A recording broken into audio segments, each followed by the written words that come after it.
Alright, just switching things in the background, don't mind me. Everything is okay. Hopefully the computer doesn't encounter any unfortunate crashes at some point. We should be good for the most part. As far as the visuals today are gonna go, not gonna be too exciting. Mostly going to be just line drawing stuff. But hey, at least we can talk about some quits and stuff. It's not a super tense day for deadlines for me, so maybe we can take more questions and things like that. Good to me, at least. Just gonna organize my references here in the background. I can switch over if you guys want. Yeah, switch over. I'll grab what I worked on last night if you want to say something. While I do the stuff in the background. I did this. Samurai painting. Which is okay, not too bad. Got a pretty good crit on this one. Player has a gun. Things a little bit too dark, I agree completely. I did a few unfortunate skewing things before I submitted. So I think the fixes on this are pretty good that he gave me. So really good crits on his part. This is my AD, my art director. So fun stuff, not too bad of a basis, good information overall. Just add more overall gradient, don't make things too dark, is a crit, and I think totally fair, I think definitely can push the quality next time. Yeah, overall not too bad with the samurai painting, not too bad. And okay. And also I did some material spheres, if you're curious. There you go. That's some stuff to look at while I grab some references off stream. It's going good, man. How's it going for you? Right. Get my design sketching stuff in order. But been a really fantastic week. Just so much work, but always so rewarding. Okay, what do I need? I want to get a few interesting buildings.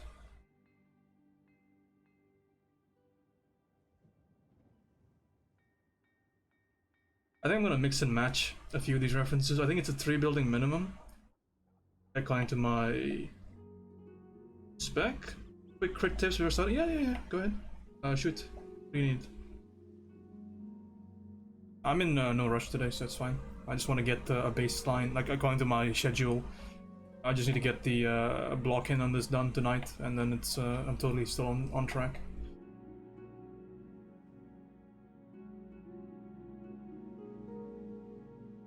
When you quit making armor look fun to paint, armor is fun to paint, man. What are you talking about? I'm not doing anything.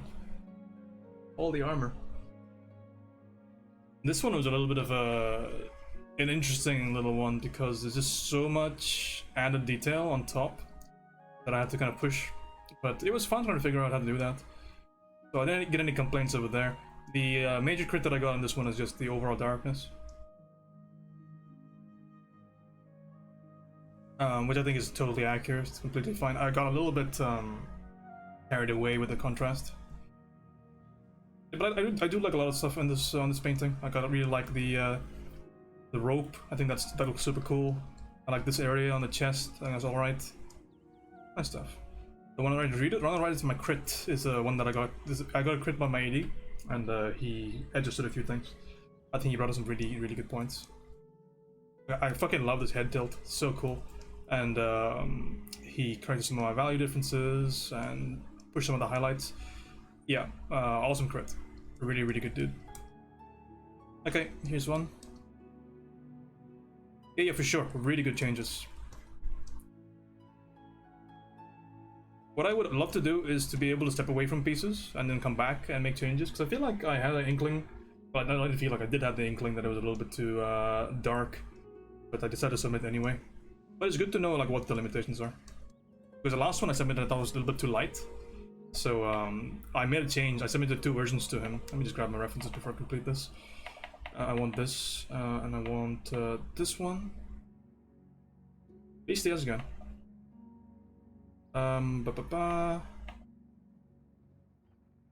Yeah, but these material spheres I pumped out really quickly. I think in the span of maybe 2 hours I did all of these. But some of them are okay. Like this chocolate thing is pretty okay. This lava thing is a bit depressing. Bamboo's okay. Yeah, a little bit bland. I don't spend too much time on my matte spheres. I probably should, but is what it is. It's number 2 in my facade. I'm actually gonna recrop that because I don't need the buildings on the side.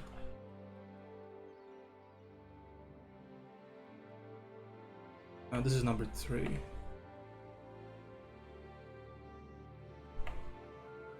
These buildings actually directly next to each other in real life. They are. That's cool. They're completely coincidental.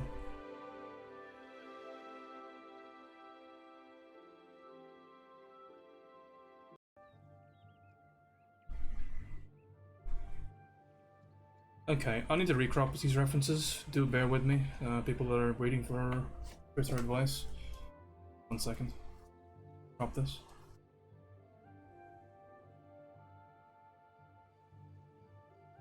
We'll crop it like that. Did manage to give you a human sleep schedule at school lately with everything that's going on? No, actually. I've pulled. I think yesterday was my 3rd all-nighter in a row. So I got maybe collective 8 hours of sleep this entire week so far. But I did take a nap earlier today because it's the end of my work week. So I'm not doing too bad right now. I feel actually really, really good. Like I feel really good. I don't know. I think it's just the either I've somewhat broken into insanity or I'm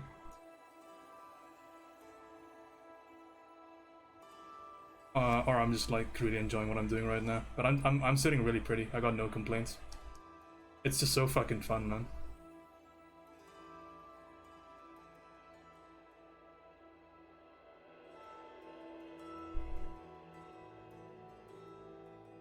You're doing more detailed class homework? Yeah. Gotta do more, put some of those deets in there. 1 second, Rami. Almost done here. Just making things a bit easier for myself.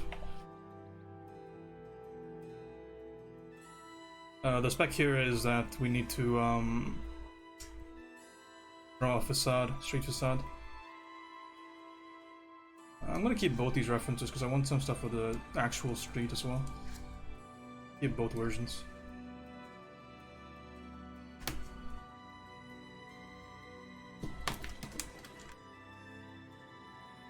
This one is pretty well cropped already. Look at that mural. Cool. It's gonna be fun drawing that one. So a good difference between buildings. Let me just double check my spec. I hope it's 3. Yeah, it's 3. Okay. Grab the crop versions.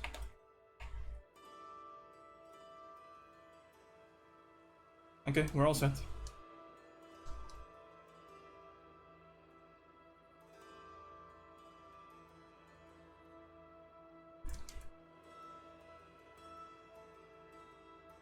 It's gonna be this, this, and this.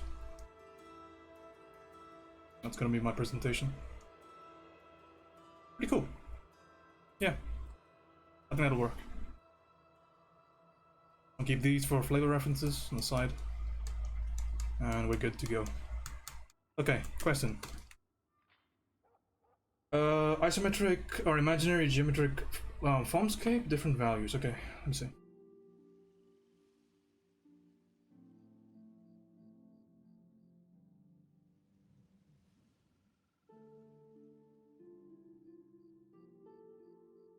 Did you say isometric? Okay, you said imaginary, good. Because I would have some big problems with it if it was isometric. Alright, let me get this here. What are your problems with it? Give me a bit of background. What's the goal here?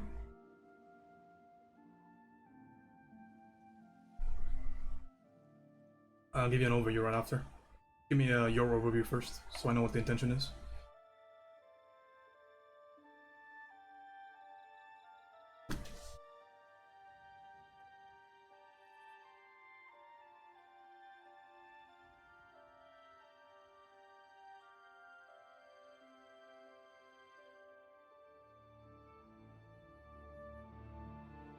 Okay, so comment is, if the rendering is remotely close to working. Okay, so we can talk about rendering then.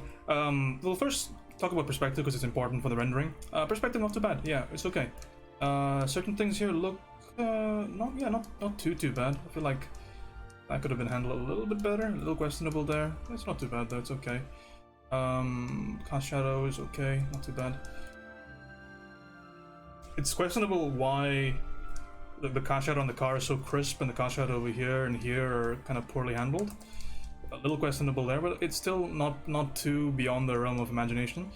So let's just focus on some key things here that are going to really improve the overall presentation. So the first thing I want you to think about is this. I want you to think about the concept of a 1, 2, 3 read. Okay? So what that basically means is that I need to have a clear distinction of value upon the 1, 2, 3 surfaces. So just tell me if you know what this means. 1, 2, 3 in terms of the Robertson method, right?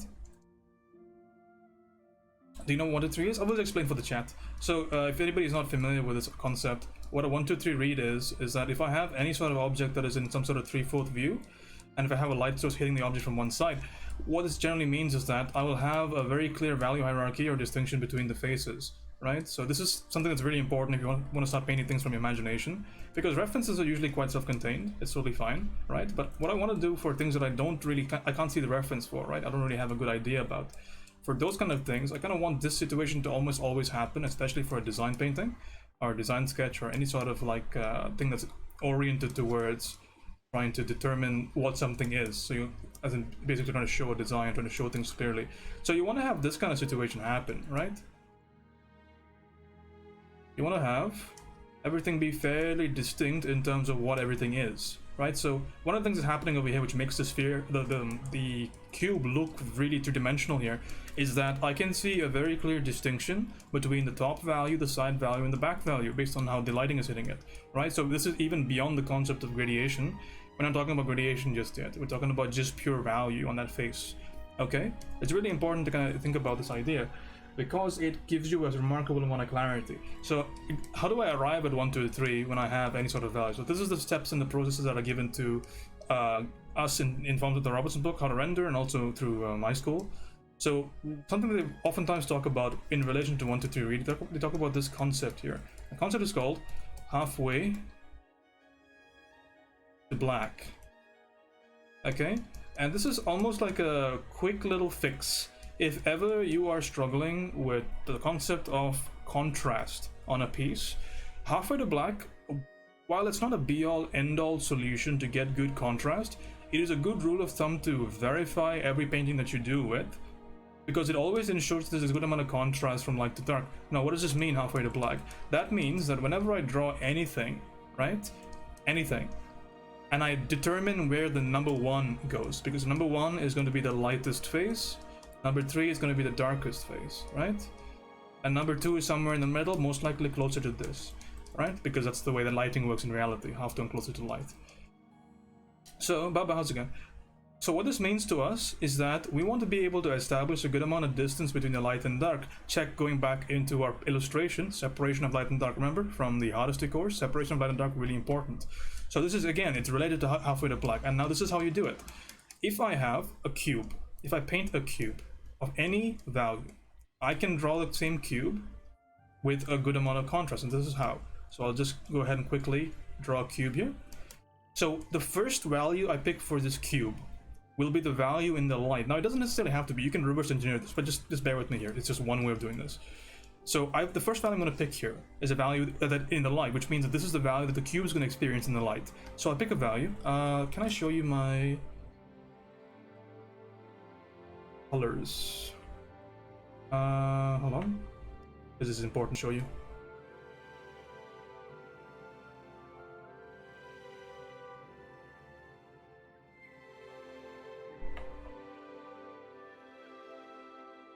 It's a little scuffed, sorry.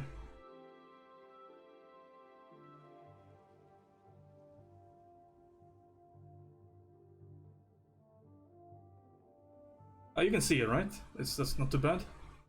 Yeah, you can see it. Fine, good enough. Sorry that it's not super visible. Okay, so I will pick a value, and it could be any value here. Okay, so I'll just pick a value like this, right over there. Okay, so that's gonna be my number 1 value over here, my number 1 read. I'll paint that in. DT, how's it going? That's my number 1, and I paint this face, meaning that the light's coming from the top or around the top, roughly. So I paint this face with that value. Okay, fair enough. So now I want to kind of figure out what the value is going to be in the darkness. So what I do for this purpose is I just go from this value halfway to the black value, right? So this is the value I just chose, right? It's that value. I'm sampling it right now. This is black, right? This is 100%. Okay, so I pick somewhere in between, so between this and that, which is around there. Okay, and that's going to be my dark value. Okay, that's going to be my dark value. So right now it's very close to the background value, but that's fine. I can just go ahead and separate that out if I need to. Do this to show you, because this is coincidental that it's the same value as the background, but we can just solve that really quickly.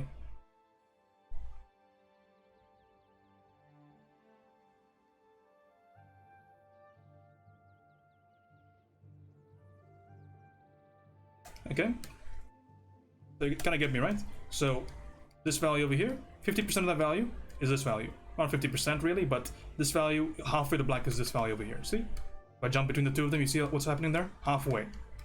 And the third value is just going to be close to this first value because it's a halftone value. So any value between this and this. But most likely closer to this, otherwise it gets a little bit awkward when you do gradation. So this is the third value. Just a value that is somewhat closer, but not exactly the first value, okay? So you see, it doesn't really matter what you choose because this particular method is very self-referential in the way that no matter what you pick for your number one, you will always have a number three that contrasts. This is very similar to the way the Sargent recommended choosing dark values for a portrait. He says, choose a value in the dark that is as far as possible from your darkest value in your lights. Right, that's how Sargent chooses to pick his darks, because it's always going to be contrasted. Now, see, one of the issues that's happening over there in relation to your painting is that I don't see a very strong 1, 2, 3 read on your painting, right? Because over here, I am losing out on a clear distinction between this face and that face, right? Now, you might say that it is very simple to say that, okay, well, these are both kind of similar in terms of angles, so that's why I'm doing it this way. Well, not really, because when you're trying to render something out, it's not really going to be that simple. And especially when you want to go for clarity, you really want to kind of keep a 1, 2, 3 read, especially when painting things from imagination. You can always choose to make it more illustrative later on, but for this kind of painting, which involves a lot of perspective and you want things to be clear, you want to be thinking about this idea. And this idea is always going to be good for you to be able to maintain a lot of contrast. Because if I kind of go around here, you see that sometimes here and there things are being violated a little bit. Things are being a little bit violated. So you see that these things over here are very distinct on the page, right? Very distinct, very clear identity. So I want you to think about 1, 2, 3 read as your first little thing on this particular painting. Secondly, what are you missing in terms of, so the hard surface is pretty okay.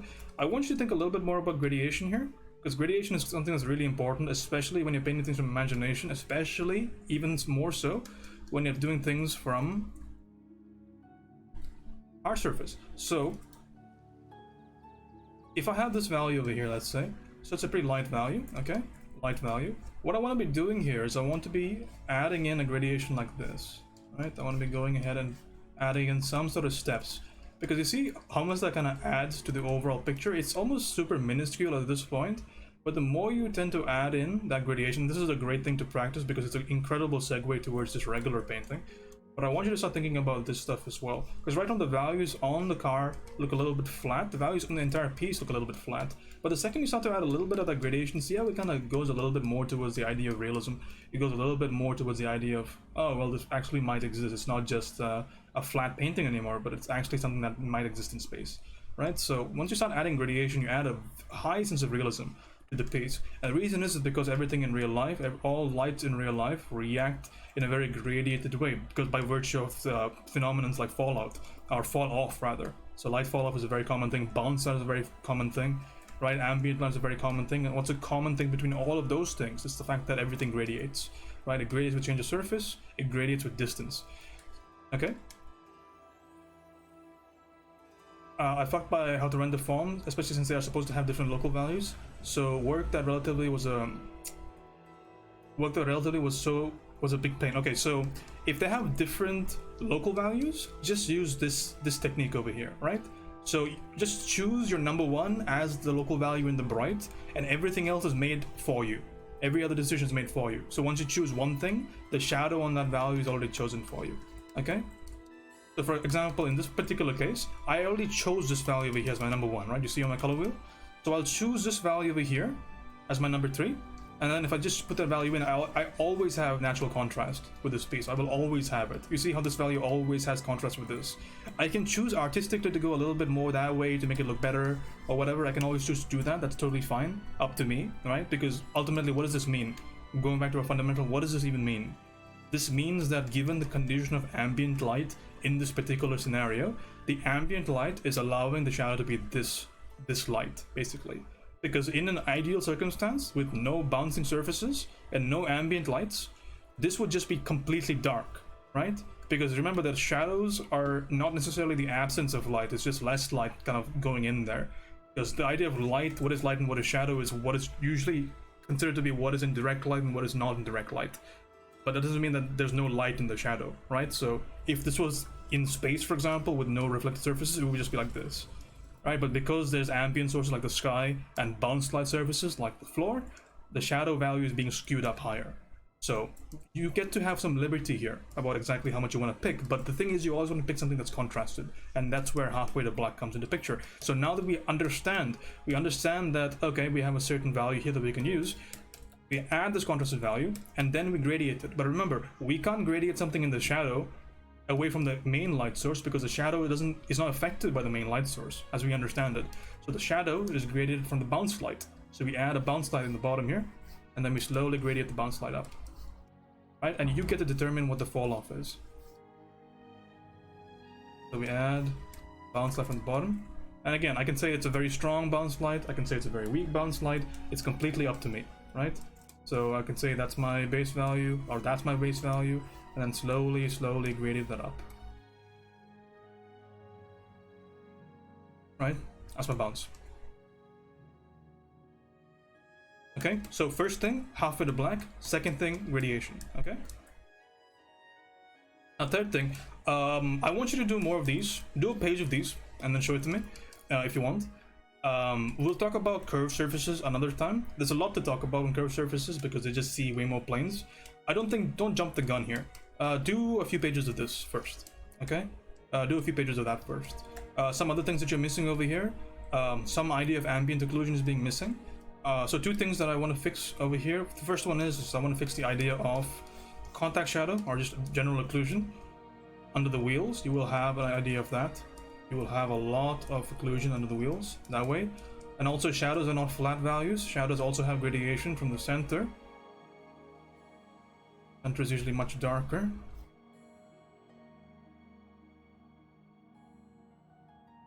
So in a drop shadow, for example, you'll have a lot less. So all of this applies when you don't have a reference, right? Because you want to make things look good. So you want to ensure that you have a nice gradiated shadow here. Because right now this doesn't make too much sense to me.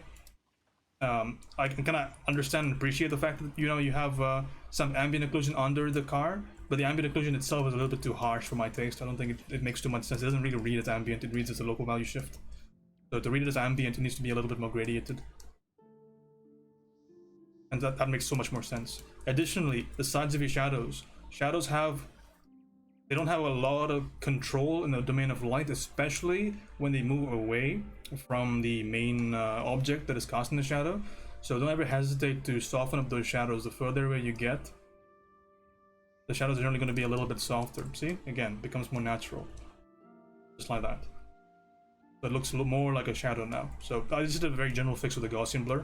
But the idea is that the more the shadow is going to get away from the object, the more it's going to get softer and softer in terms of its edge. Okay? And remember, same thing over here, right? In the front here. Same thing over here. So this front face here. I choose a value close to the lights around here. Let's just say. So still well contrasted. Maybe I can make it a bit darker if I want to.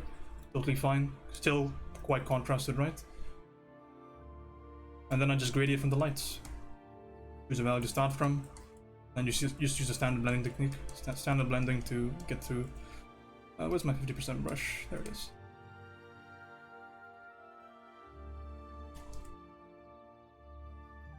Right? And then there's a whole bunch of things we can talk about in terms of edges, but we'll talk about that later. I just want to see this kind of things on the page. Right? Some edge work can be done to make sure things are not too sharp. Oh, that's okay, I like that edge. That's not too bad. And then you can talk about things like highlight, for example, wherever you want to put that. Add highlight in that edge. And that just to complete things a bit more. Totally fine. Right? So that thing now stands by itself way, way better. Okay? Hopefully all of that stuff helps. So what I want you to work on here is work on the 1 to 3 read a lot, add gradation, okay, and then work on the shadows, and then we can have another discussion, because I don't want to load you up with too much information here. And then we can also, next time we can talk about spheres and cylinders. These stuff is kind of similar in the way that you do it,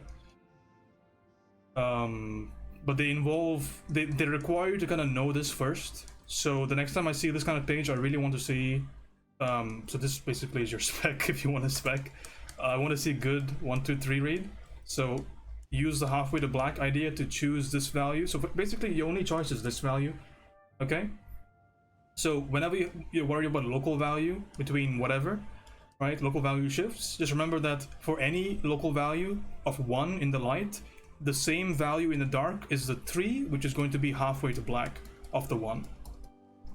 Okay, so I'll leave you with one small thing here just to kind of show you this again, just so it makes a lot of sense. I'll draw a bicolored cube for you, and I'll show you exactly how powerful this is. So I'll draw a quick cube that has 2 colors. Fuck. I can't believe you've done this. Thanks, Das. So this is just how, again, this is just a principle. It only matters if you are not comfortable strongly with being able to achieve contrast in isolation without reference, basically, right? So it only matters then. If I draw any cube, and I'll partition this cube so that it has 2 colors, basically 2 local values, okay? So I'll choose the values as follows, okay? I'll choose the first value. So basically this is what I'm talking about, right? I said I choose this, so I'll choose the top face, assuming it's top lit, which is very common in design. So I'll choose the top faces here, okay? I'll choose this value. I'm going to say that this within the area of the light is going to be this value over here, this value of light, or maybe this value of light. That's that value in the light. And the second face over here, the value in the light over here, all right, is going to be, we'll choose a darker value, okay? We'll choose this value, okay? And these are both values in the light, mind you, okay? So what is the subsequent 2 and what is the subsequent 3 in this case? So I'm going to consider that this is my number 2 and this is my number 3, okay? Just because I want to show you both the number 3s. So again, I take this value over here and I 50% it. So between here and here, 50%. So again, between there and the black. So that's a good value for darkness here. Totally fine, all right? And work. That's a value in the dark.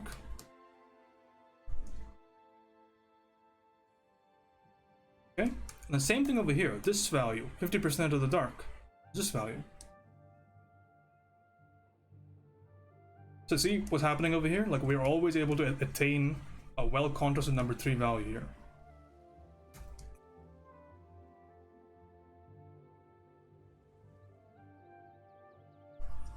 Okay, and this value on the side will just be a version of this color. Just a close number 2 here. So there to there. That'll be my number 2 on this side. Let's do this with a selection.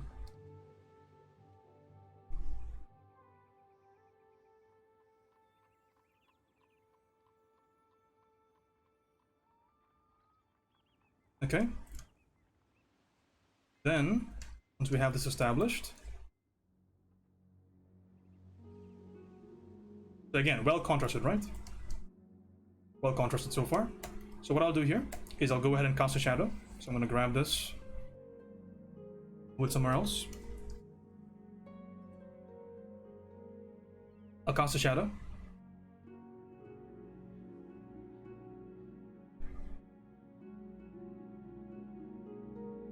The shadow value, again, is the same concept that we just talked about, right? So I take the light of the floor in darkness. The floor, this is currently the floor number 1, so floor number 3 will be 50% of this, right? Or halfway to black of this. That way you can always get the value of the shadow. Because remember, the shadows are mainly determined by the local value of whatever it's casting on, not what's casting it, right? To a certain degree what's casting it, right? But that's a bit more advanced. Right, throw that shadow in there.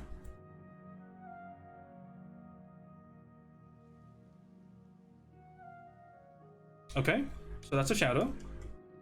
Simple enough. What else do we do here?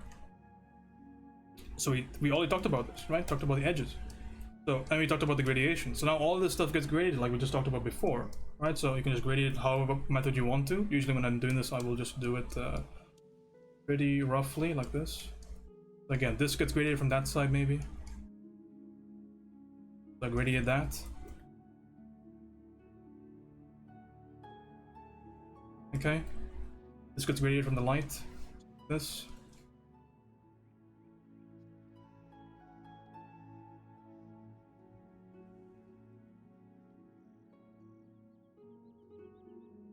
I'm doing this the hardest way possible here.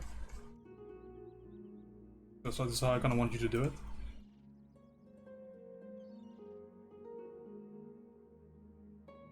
Right? This gets graded from the light.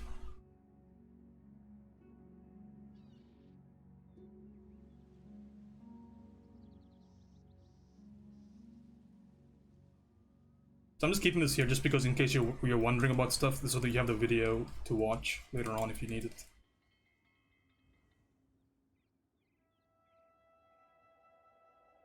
Okay.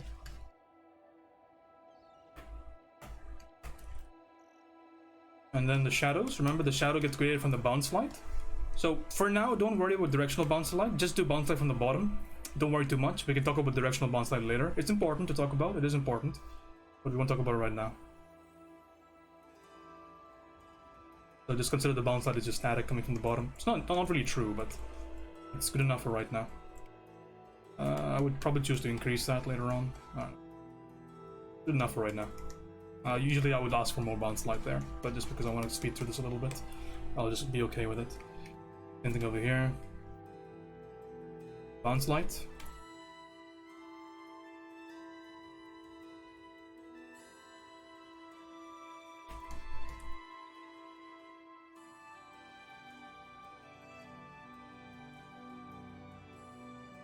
Okay.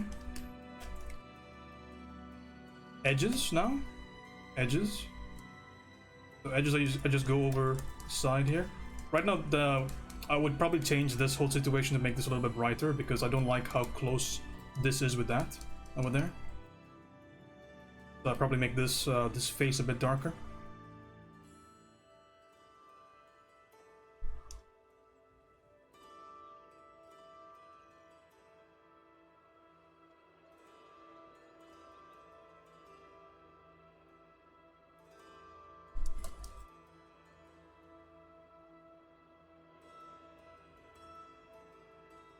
Okay, and then we just talk about the highlights, highlight values on the edge. So highlight I can basically put wherever I want to. Bot, somebody get rid of that bot. The machines cannot be allowed to take over. We will rise up. We will be victorious.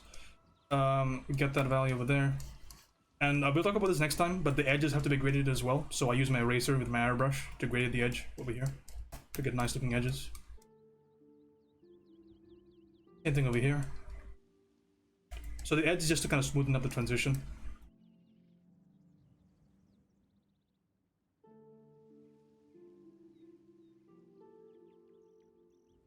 DT, kill the bot.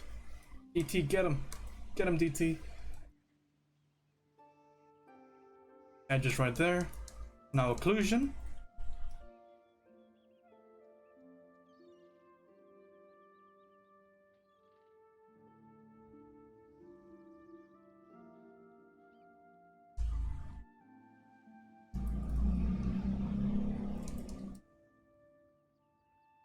Again, put the edge in and then manipulate it.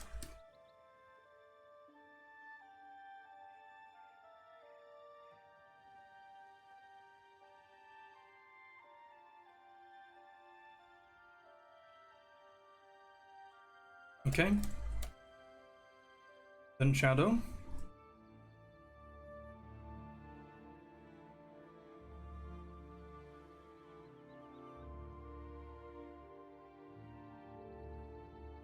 That's gonna have fall off.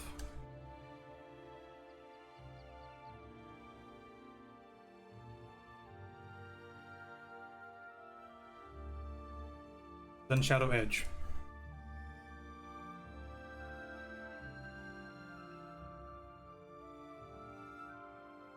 Okay, and then you're done. That's it. That's the whole steps. Yeah, no, this is it. You're done. That's the whole thing that I want to see from you. So I want to see a page of this. If you really want to push this. So that's just how you always can render something with, no matter what the local value is. Nice. That's good, nice. Alright. So yeah, that's some talk about rendering. If anybody has issues with contrast, that's how you solve it. And once you get a good eye for value, stuff like that, you can just eyeball stuff. That's fine. That's what I do these days. A good easy solution though.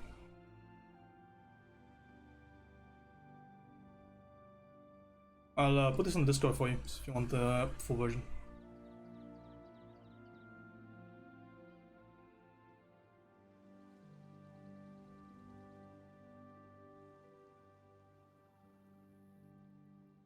Here he is again. Good to see ya. Alright. It's a good question, man. Very, very simple answer to it. It's just basic rendering stuff, but very important to practice this stuff, because they really, really forced us to practice this stuff. And even being somewhat of a decent painter already, I certainly learned a lot about being able to manipulate a read. It was very helpful.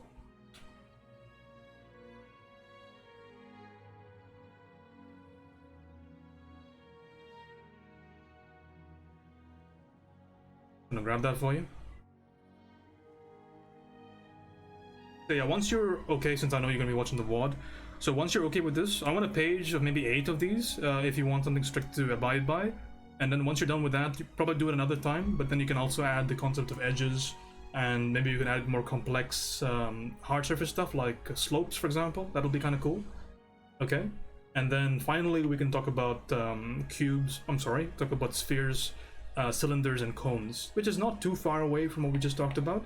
Just a couple of tweaks over there. We'll talk about things like tangential light, ambient light, core shadow, things like that. So we can talk about that then. Okay, the thing is on the Discord for you. I'll make sure to tag you in there, and we should be good. Okay. It's a fun little question.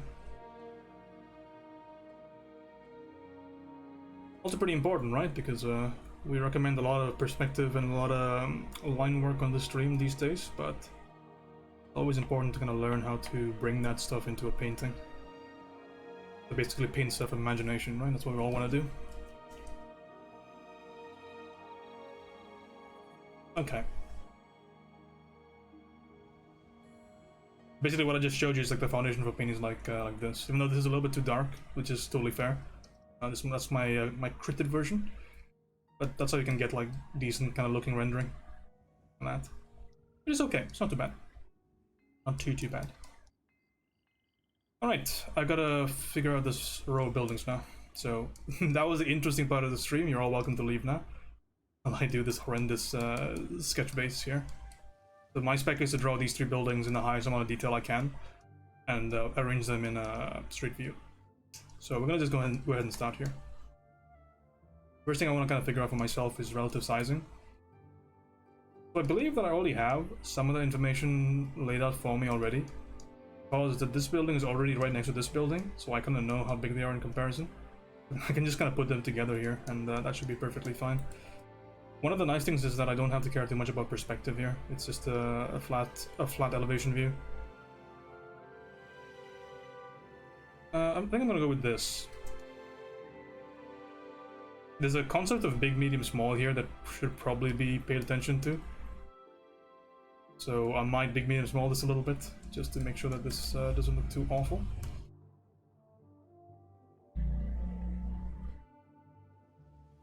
So I do want this to be large enough to see that mural on top. I think I'm probably gonna go with something like this. Okay. Pretty okay. Next thing I need to check is if it fits on the page, because layout is everything.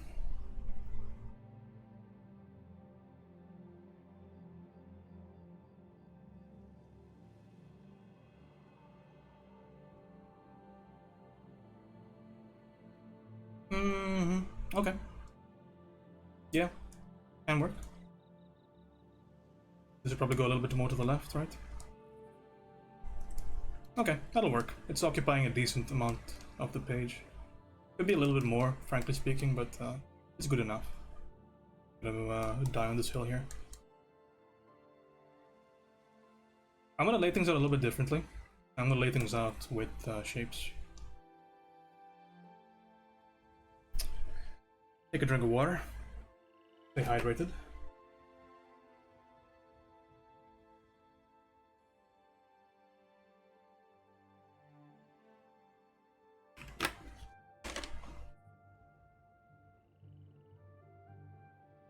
But yeah, I'm totally open to questions this stream because I'm not super behind on anything for my school.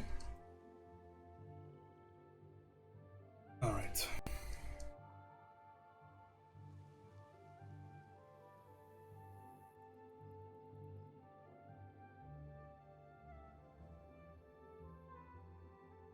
Well, first thing I'm gonna do over here is I'm gonna block things out because there's a lot of information here. So I want to ensure that I know where everything's going to go eventually on the page. One of the big things, man, one of the big things is always just start primitive. Always just start with primitive. I'm gonna go ahead and start with some value here. So I'm gonna paint this I'm gonna do this quite graphically for my blocking. And I'm gonna do my blocking in value because I think it'll be cool to try this out. I had to do this a little bit quickly last week, so I think I wanted to try this approach. I think I can get a lot more out of it because I don't want to be blocking stuff in through line right now because I kind of want to reserve my line for my final. So if I'm going to do that, then I may as well just use selection to get all of my 1-point stuff in order and then just line it up for the final. And then just paint it again, basically, or use this as a gray wash start. If that makes any sense. Because it's very easier for me to manipulate stuff and to just play around with stuff in general when it's all in value. So we're just gonna start here. Choose maybe not so much of a contrasty value. Fine, because I want to look at stuff like the spacing between buildings. I want to start to move around things like windows, for example. So this kind of benefits me for that purpose. I'll also be slightly skewing the proportions to fit my page better, so don't mind me. And this one, however, I think I can't get away with. So again, that's really why I like working in value, because I can make these kind of changes really quickly. I can just take away or add really fast. Because with value, you can do a bit of sculpting, you know, that's why it's a bit of an advantage there. You can do a bit of sculpting with value. Final house here, most likely we'll cut this one down to size.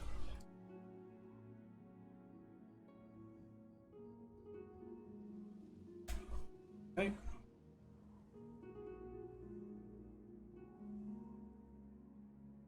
This is my last week of my first term at my school, by the way. It's been really, really fun. Oh, such an incredible experience. I might have been apprehensive a few months ago.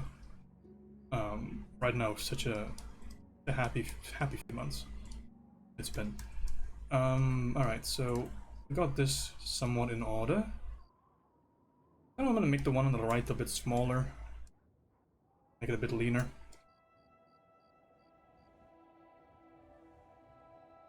So again, this goes back to what I was talking about earlier, just easy to manipulate. So the way you start your SketchUp is entirely kind of up to you. It's always good to kind of know where the pitfalls are. Okay, now we kind of put those windows in, because that's the second largest feature I can see, that's important.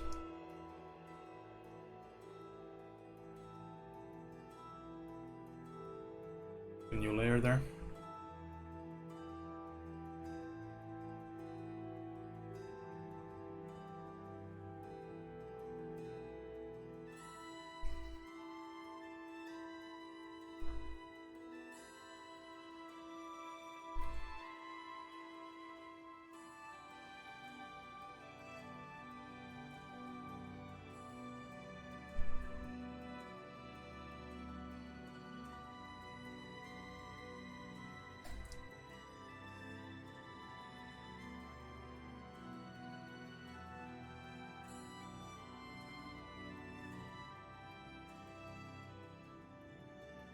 Krita kind of bugging out there for a second.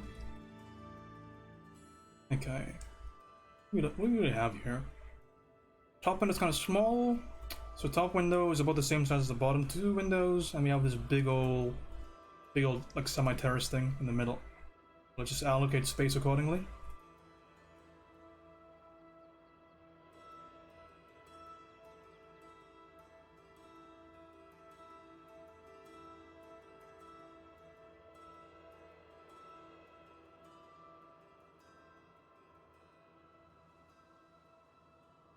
Okay, I think everything needs to be a little bit smaller. We can include the bottoms on there. I think that's bottoms can be included.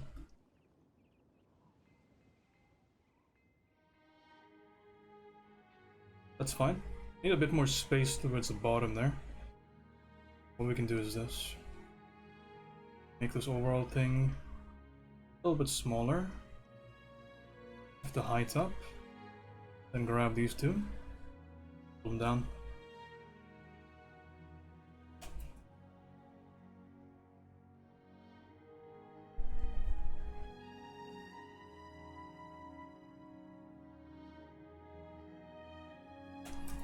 Always reminds me a lot about working in 3D here. Speaking of which, the week of Blender is coming up pretty soon for us. We're doing a lot of Blender. Got like a tiled roof on there. Cool.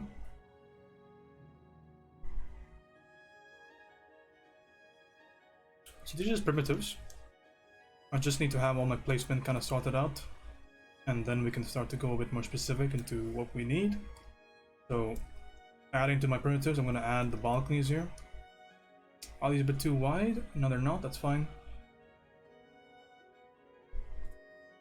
Yeah, not too wide. That's fine. I'm going to add the balconies here. I can do it actually a lot simpler. I can do it this way.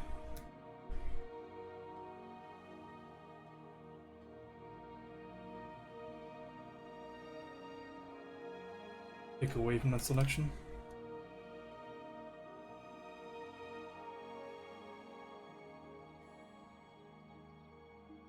Just determine the thickness of that. Do the same thing. Move it down. You can always shift in Krita to ensure that this stuff is always in the same kind of locked axis.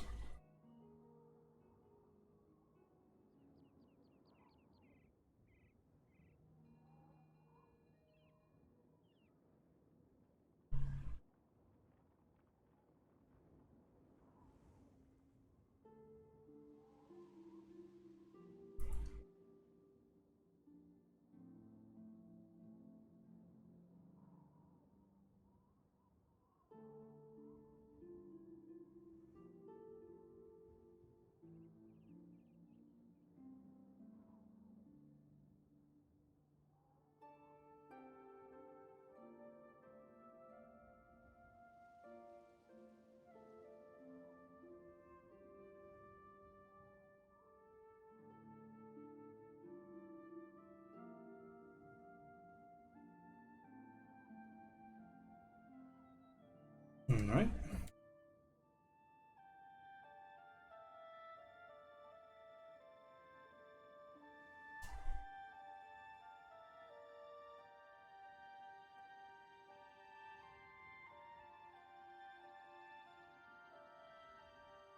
Figure out what height I need for the balconies. I think a bit more than that.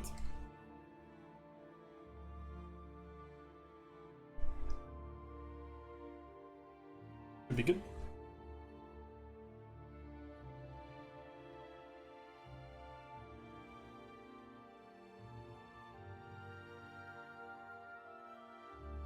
For the top areas now.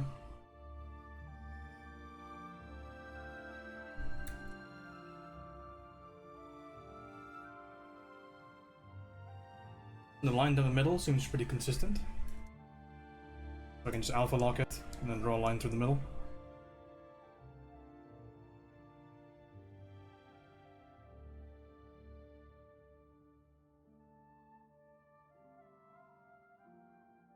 Not that thick.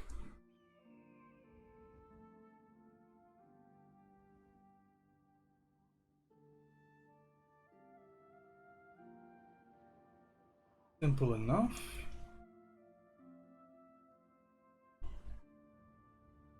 Yeah, maybe a little bit skewed. Zoom in a bit for this.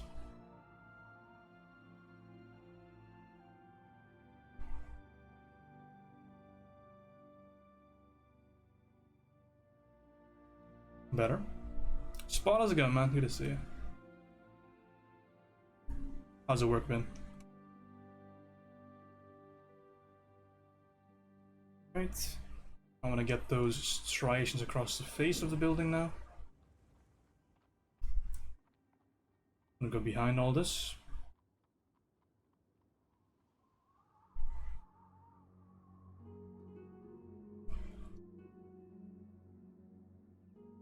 The one through the windows, through the wall.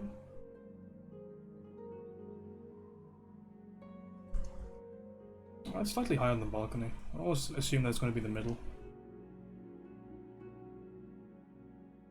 This is homework as well. It's all homework, my friend. It's all homework. Even in the holidays, I'm going to be doing homework. So yeah, all homework. How's it going, man? But it's getting a lot cooler, though. I mean, it's not getting a lot cooler. It is a lot cool. So I did the samurai thing for yesterday. It was really fun. And I did, what else can I show you? Because you haven't been here for a while. I designed a vehicle. I designed an airship.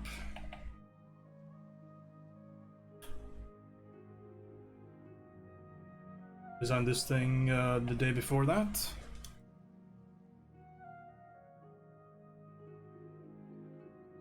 It was fun. Pretty cool looking thing. And a couple more things here and there. Next week you'll see the finished version of something I'm designing for my perspective class, which is a research vehicle. Right now it's still very much in the primitive stage. I have like a 3D model in here, but there's not much drawn over it, unfortunately. Where even is my submissions?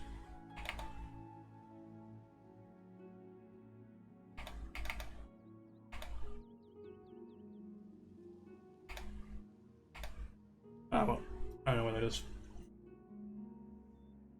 I get the idea. Stuff like that. Cool, fun stuff. I really like this design. I don't really like it, but it's decent. Vehicles are always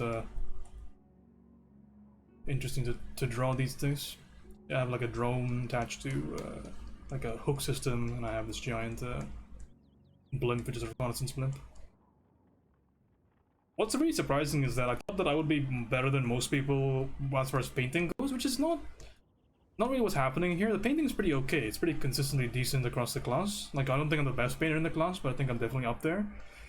Same with sketching. Definitely not the best sketcher by far in the class. What's funny is that my design sense seems to be better than most people, which is what I thought was going to be way worse. That's a really fun inversion, because I've historically been horrible with design.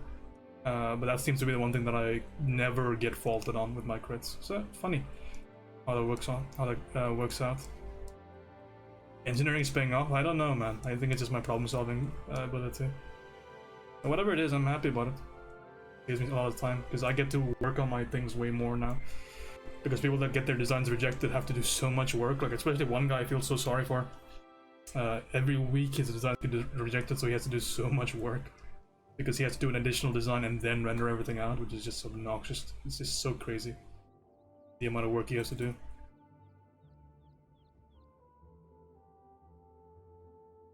Yeah, but hopefully you've been doing stuff as well. Hopefully you've been keeping busy. I'm very disappointed in you if you haven't.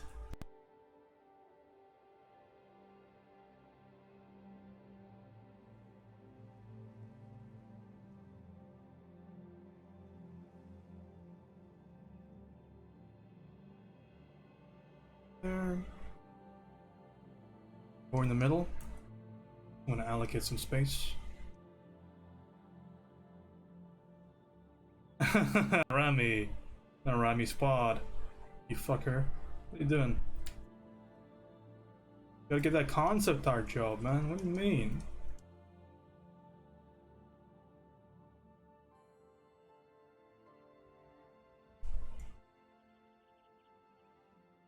Alright, get that done. I want to have a bit more space for the windows up top. I'm just gonna erase this over here. Taking out crits, running on a gun. Yeah. Today is fine for crits, I don't mind.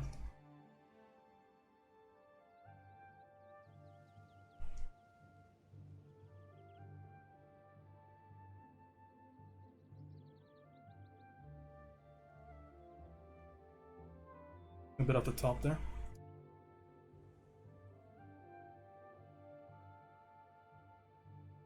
I don't know if it's because of a creator update, but when I used to switch a brush to eraser, it used to erase at 100% opacity, but now it just erases with the native opacity of the brush, which I don't like. I like my brushes to always have 100% unless I say so otherwise. It's a really weird thing. I don't know when this happened. Kinda annoying, not gonna lie. Oh, you know what? I think I know what the problem is. Okay, I just figured it out. Never mind. I should have talked about this harder the last time I asked this question. If the opacity is set in the brush settings, it's gonna carry over. But if you set the opacity manually through the interface, then it doesn't carry over. That makes a lot of sense to me. All right. Well, glad we sorted that out. You could set an eraser with the 10 brushes tool. The 10 brushes tool. All right, this thing. Yeah, I could, but I don't want to. The thing is, like, I don't want a generic eraser. I want to have the eraser have the same kind of characteristic as the brush that I'm using, because a lot of the times I want to have an airbrush style eraser, or I want to have a hard drawn brush style eraser. So I don't tend to do that too often.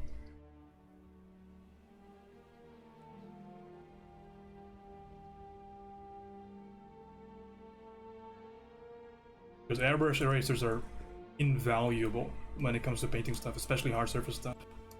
So valuable.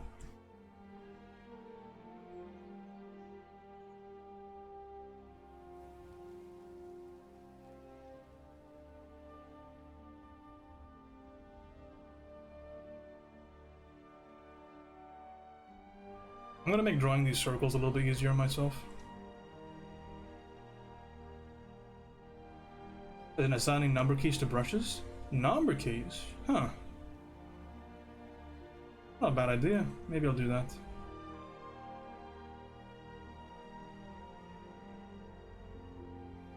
That's not too bad of an idea. Apparently it's really simple though. I just hit my pen. I usually get my brushes.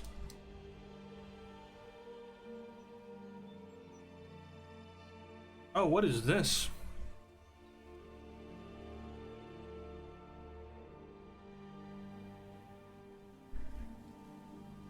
Oh, I see. That's actually really cool. Thanks for bringing this up to me. I actually will be probably using this at some point. Very nice. Yeah, cool, man. Thank you. That's awesome. Yeah, definitely. Because I want to have more options than just my regular docket. So good. Thank you for bringing that to my attention. Very nice. Also, something I discovered with circles in Krita is if you hold shift, you can, scale it in the center or scale it wherever, but if you hold alt, you can move it around. And if you hold control, you can scale it about the central point of the circle. So, circle manipulation tools. Very fun. It saves kind of continuously redrawing stuff.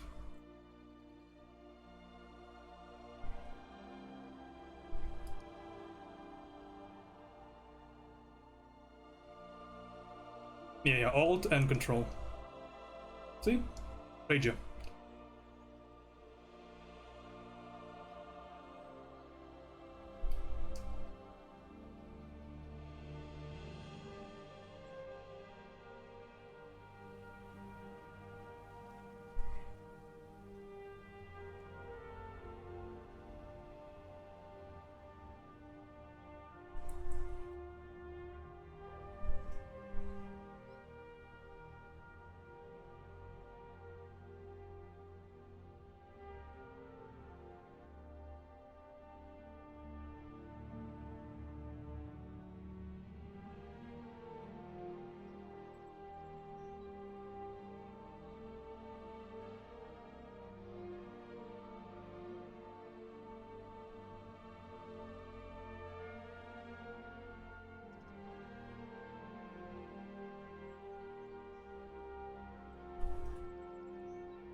Circles out of the way.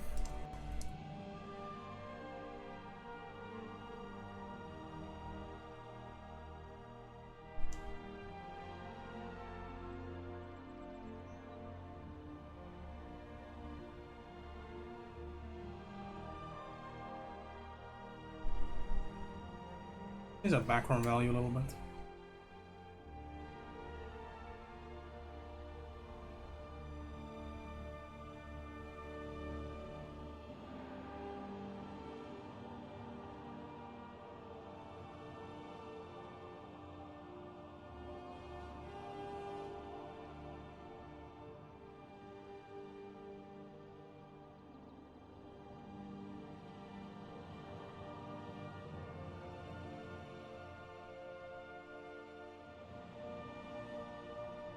Alright. And then the bottom is gonna be dark.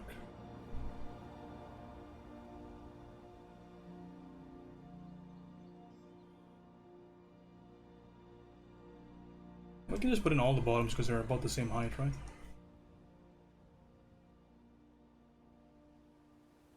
Not exactly. One on the right is a little bit well, to be honest, I feel like the building itself is placed further away in space than the building to the left, so we can keep it consistent, it's fine. Probably look better. It's a small decision to make.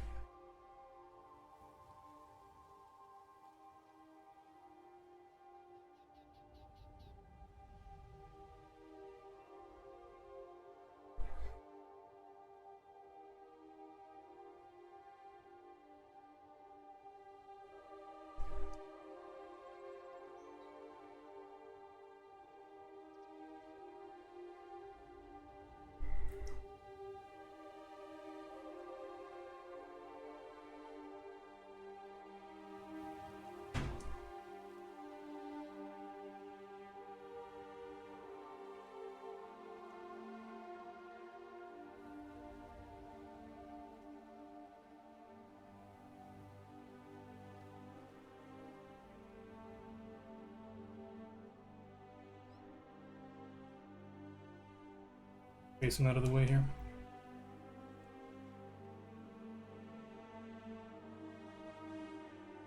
Alright. Do I need any more primitives here? Lines are going to be fine to draw. Window curtains is going to be okay as well. Yeah, I think overall should be fine. That one's done now.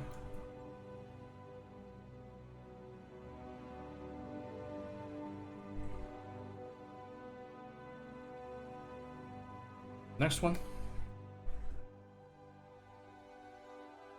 Before I do that, I want to put in these piers. Or whatever you call these little spindly things that come out of the ocean. Ghosty, how's it going, man? Good to see you. Right, put some of these in here. Just because I don't want that to mess the way I render stuff later on when I'm actually going to be using line. Make all of this stuff the same level in a second here. Do you do Twitch emotes? I do not. And recommend a couple of people though. Look up Young Khan, look up Shy Fox. Those are all good emote artists. My buddy Ona, Anjavir, she does some stuff as well. But me personally, I do not.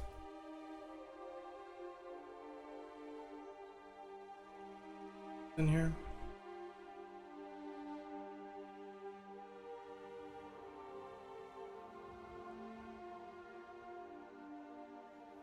Alright. Well, we'll kind of leave that for later on. We can just keep this in here.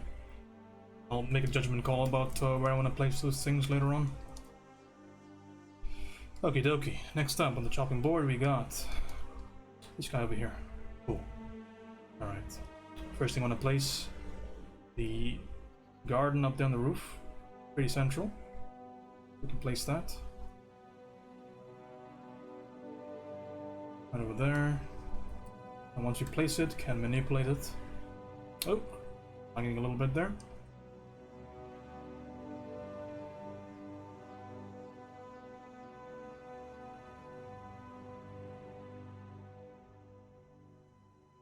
I don't want to completely center it. I do prefer to off-center if I can. Just to prevent things from looking a little bit too sterile. That's okay so far, not too bad. Can continue. Add in that roof thickness.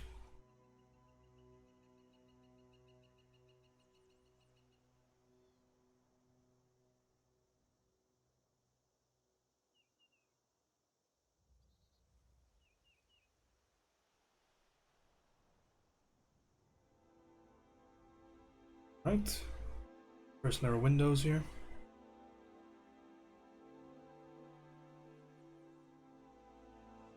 What are the windows are like in relation to each other?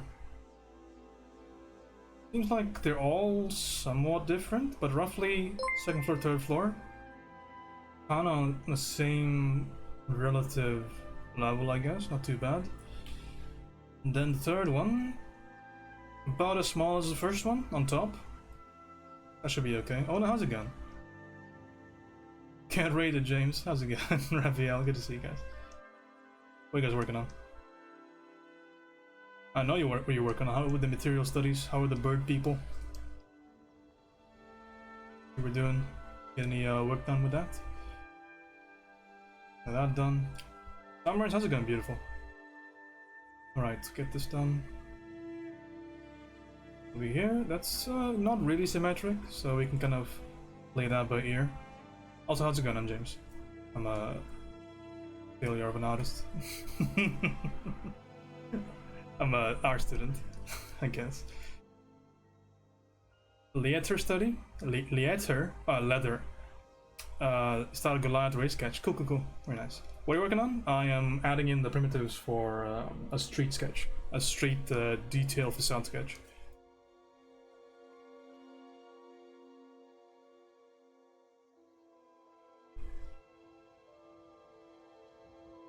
Usually I block in line, but this time I'm blocking it with value because I just want to play around with things. Because I'm not going to go strictly on ref, so it's important to just manipulate stuff a little bit. Oh, but in simple shapes, it's just easier for me to lay things in because I just need a proportional indication. Everything else is just going to be in line, so I don't really care. And then maybe later on, if I choose to, I can use this as the basis for my painting. Because I need to add a layer of gray wash. Maybe if I'm so inclined, I can use the same layer. Need to go feed my cat some snackies and make dinner. Hey, don't worry about it. Here's Zona.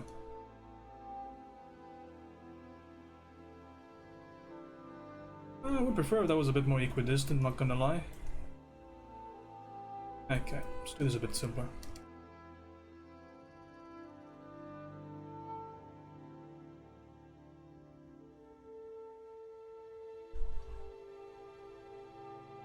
But yeah, it's a very didactic, tedious process here. So that's why I'm kind of opening things to a few questions. To be honest, they're pretty good ones so far. Any questions about rendering? That seems okay so far. Not too bad. What on earth is this? Like a window was supposed to go there, but then it wasn't. Guess we can put something in there for that. Enjoy Angie and Angie Cat. The cat's name is Snowball, thank you very much.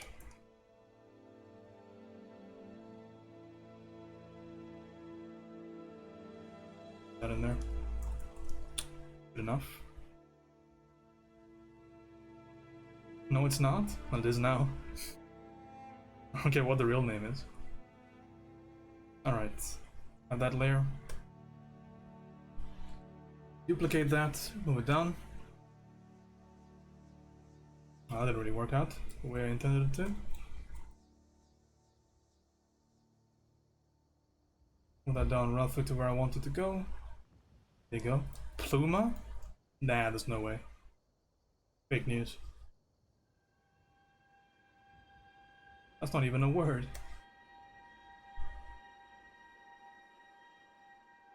This is mainly why I'm working with shapes, because I can do wacky shit like this. And I can take away stuff without having the entire proportion break. So I can do a bit of line sculpting, which I really like doing. Or do a bit of shape sculpting. Well, it isn't, right? It isn't. Get that out of the way. Okay. Fine. So far. What is happening in there? Oh, I see. It's a fancy place. It's got like a one of them thingies coming out of it. Okay. Can do.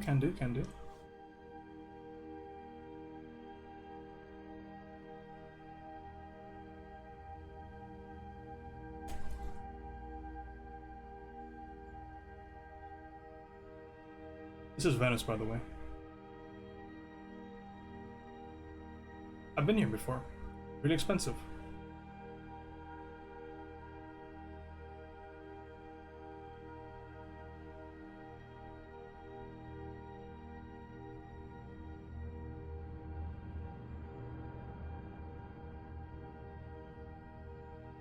You're so lucky. I don't know, I had to pay for a really expensive seafood pasta that wasn't even very good. How's the smell? Oh, it was pretty incredible actually. You would think that it smells like rotten fish and just like sweaty gondola workers, but really the smells in Venice, like walking around, were pretty fantastic. We had like a tour bus or something get cancelled. I don't remember exactly what it was. Something changed our plans, so we had to just make up what we wanted to do ourselves. So we ended up just walking around the city, and like there were like bakeries and things on the street, and it was pretty incredible. Pretty all-around fantastic experience. Would recommend. Oh, now I remember what it was. We were looking for carnival masks, and the mask store was closed or it moved sometime. Like back then there was not really too much on the internet, so we had to make do with like Reader's Digest, and I think the Reader's Digest we had was like 5 or 10 years out of date. So when we ended up at the location, it had been closed down for like what seemed like years. So we just had to make up our itinerary. We just wandered about, and it was cool. A couple of fountains, a couple of plazas. Yeah, just really cool, all in all. So what you were doing? Yeah, he's like a bloodhound.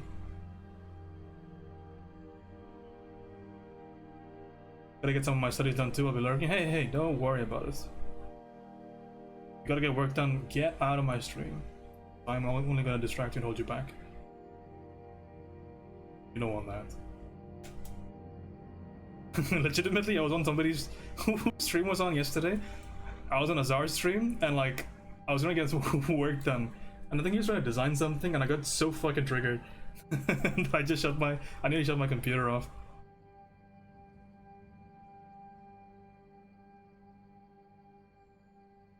Canary has a gun, man. Been a while. Look at Canary's work, man. Killer artist.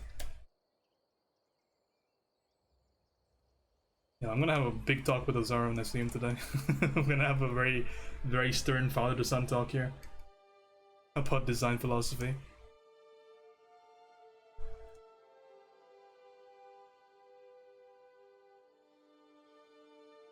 Ira, you're working on that oil painting, right? For school? How's it going so far? I saw some updates on the Discord.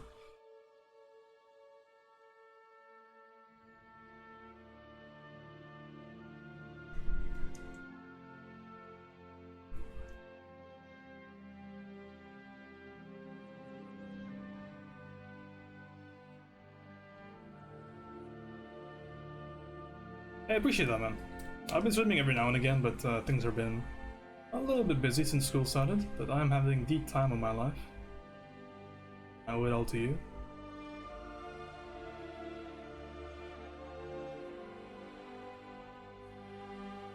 I think it's more or less done, but that doesn't mean it looks good. How many oil paintings have you done? I'm curious.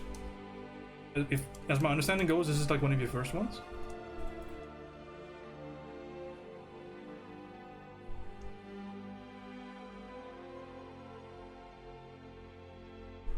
Again, one of the biggest things I'm trying to get done here is I'm trying to use the circle tool to help me out with some of my arches, because I don't want to be thinking about them too much.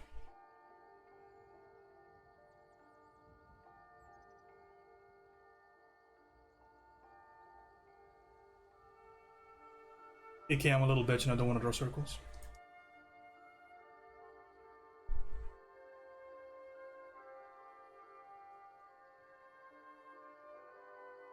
This is my third painting ever and I finished it yesterday. I don't think you should worry too much about it then. I'm curious though, was it like a mandatory thing to draw it in oil? Or is it more of a self challenge? Because if it's like really, it's interesting if it's going to be more of a mandatory thing or a mandatory thing. Yeah, cool. Sure. I want to see. It's a fickle medium, man. It's not like a really super hot medium, so I don't doubt that you're gonna kind of find your stride really soon in it if you haven't already. It's tricky. Sure.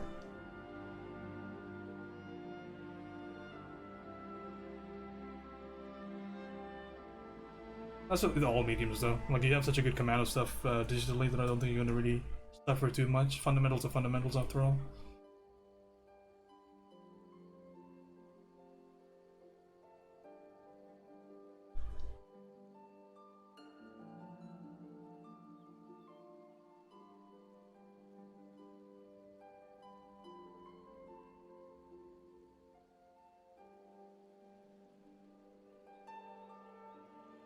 A little bit of delay here, which is kind of messing up my my movement. There you go.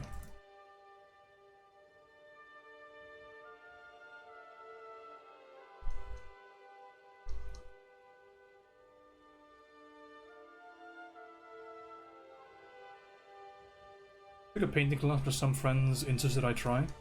Oh, good. Always good. It's gonna transfer well. Always a good carryover.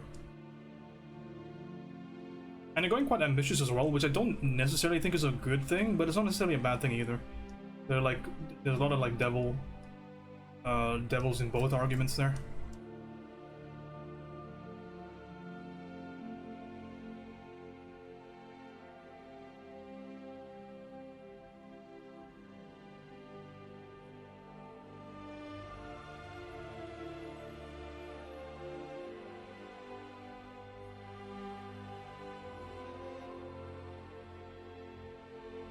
But always good to delve into something new. I'll be diving into Blender quite soon. I'm pretty happy with where I am with SketchUp as a 3D software. Quite happy what I can do with it. Things are quite intuitive. So we're gonna try and get to that same level with Blender in a couple of weeks, which I think is totally possible. Be totally fine. Blender's cool. Yeah, a lot of things you can do with Blender. Speaking of which, that Unreal tech demo that was recently released, so fantastic, so cool.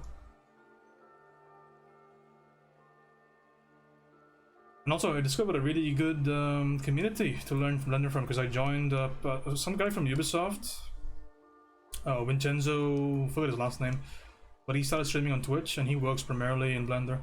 So I think it's a really good place to ask questions. Plus, I can always just hit up my classmates as well that do pretty good work. A pretty good position there.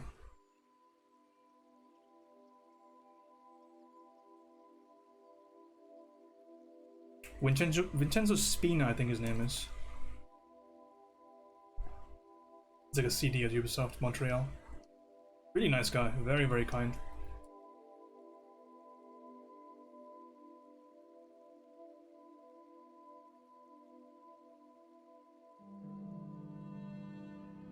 I think his community is just getting started on Twitch. Try and raid him if I can sometime. Bizarre, how's it going, man? Talking about you earlier.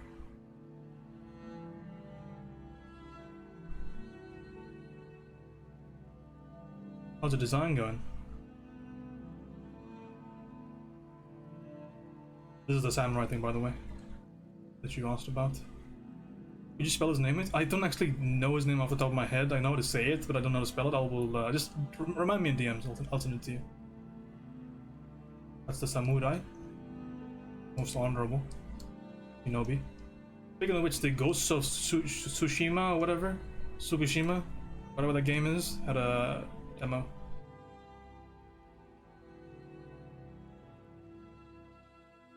It looks okay. Some things about that gameplay trailer were really weird to me. Like, everything is kind of played really close to realism, and then like the physics for killing enemies and like the bow headshot stuff. That stuff was so awkward, I felt like. It completely kind of ruined the mood. But everything else looked pretty decent. Very Asian Witcher. Which is nothing wrong with that.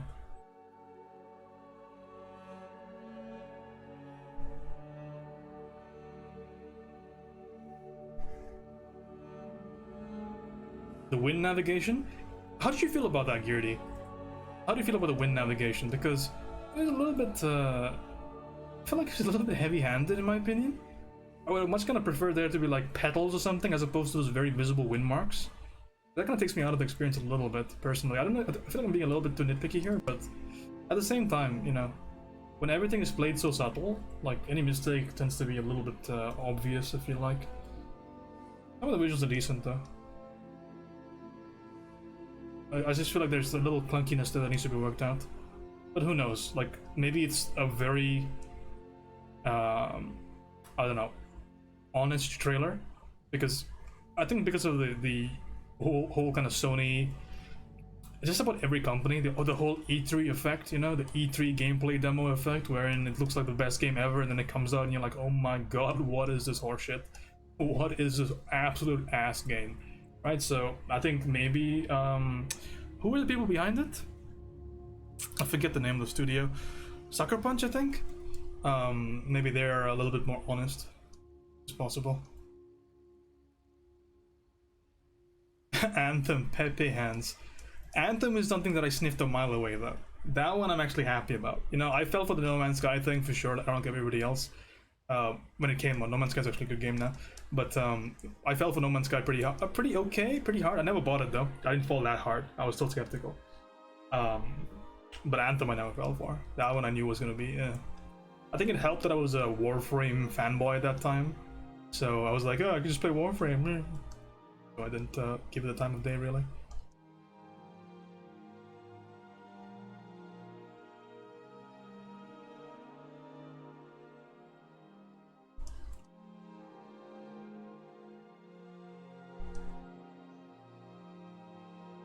The Division is another one, but funnily enough, I played The Division because I bought it on sale. The game's actually pretty good, you know, beyond the end game. End game's a little bit bullet spongy, IMO, but game itself, fantastic. Really enjoyed that game. I really want to play the second one with one of my friends. Did you read the article on what the devs originally wanted and how corporate got involved? I have not, but did they get corporate fucked? That's unfortunate.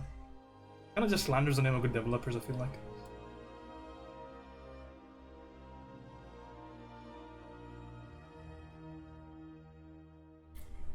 Something I kind of compare that to is Prometheus. The original script for Prometheus is actually pretty good. It's actually a decent script.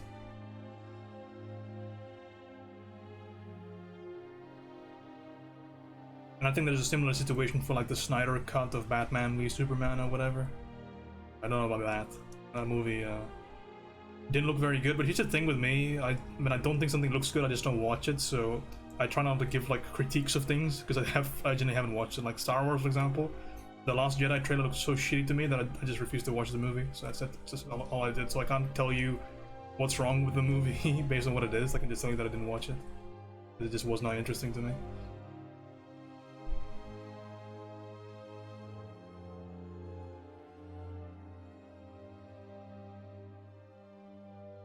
I finally watched the newest one? Really? How'd it go?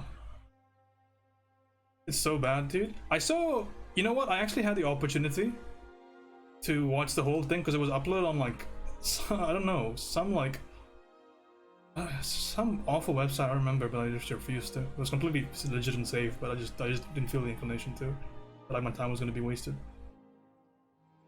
Maybe in atmosphere of the game when you play it, it'll feel cool. I actually don't disagree with you at all. I think that's a great point to make because once you're in the immersion, right, things can look a little bit different. So we'll see, man, and maybe they'll change it to be more subtle. But yeah, I don't think I'm not excited for that game. I think it looks interesting. I definitely like that kind of setting a lot. I mean, I literally just fucking drew a samurai, so you know I really like that whole aesthetic.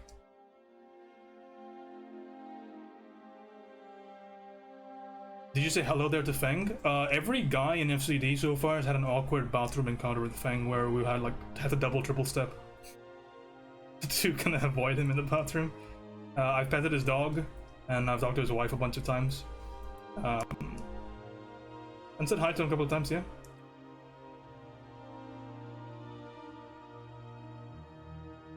What's funny is that he was actually giving demos to some of the classes before the virus started hitting really hard and we got shut down.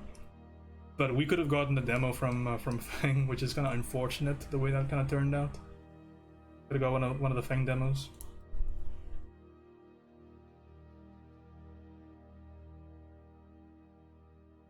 The props and pieces. Yeah. This is what I kind of understand, Bob. Is that the overall aesthetics of the stuff, you can't fault it because it's just a high-level production. But everything beyond that stuff is just utterly garbage. Hey, also Azar, do you want to talk about design philosophy?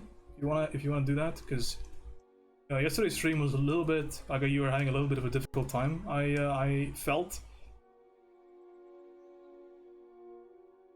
I don't think your school is really equipping you at all to do what you want to do. So if you want to go into it, I can probably talk about design thinking a little bit.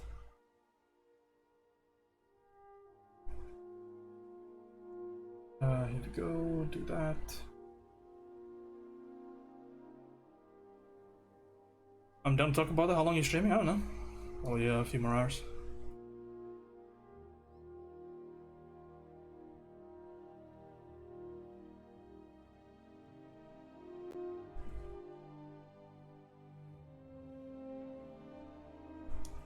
Yeah, just tell me when you come back. We can talk about it. It'll be a good break for me as well. Do something that's not this for a little bit. What did you say, Whiskey? Scroll down a little bit here. You know, you and your friends will travel as far as you can go into the precision journey of world, full weather effects, season to store, come back, and go out again. Holiday had a brand plot particularly, then Copper wanted something for E3. No kidding. Yeah, sounds like a death sentence. Can also be bad. You can play with wind to create a beautiful scene. Wind navigation, Wind Simulator 2020. It sounds at least curious. Fair enough. I'm at least glad they're exploring new ground, right? What game are we talking about? Whiskey Jack is talking about Anthem, and Geared is talking about Ghosts of Tsushima or Sashimi or whatever.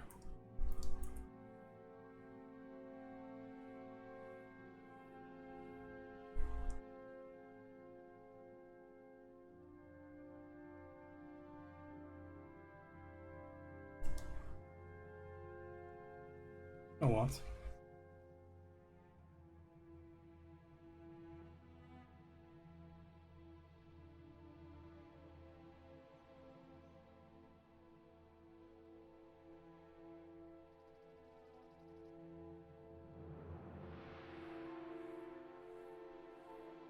Yeah, I haven't played too many games recently, so I'm a little bit off the radar with that whole situation.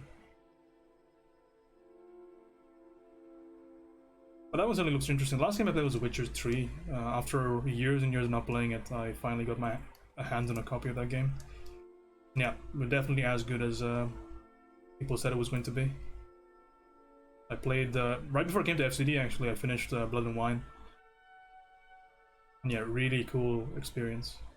I kind of want to play Warframe again, but I don't think I can sustain playing a game at all for the next year or so, so that's kinda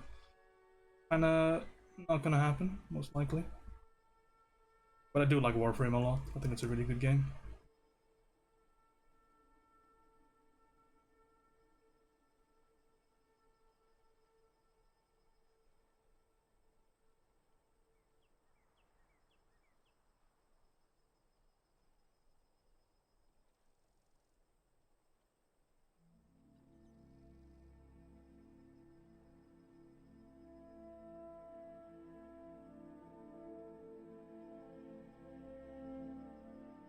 And most likely maybe Elden Ring or whatever is gonna come out this year, right? So I might dabble in that a little bit. Isn't sashimi tuna? Yes.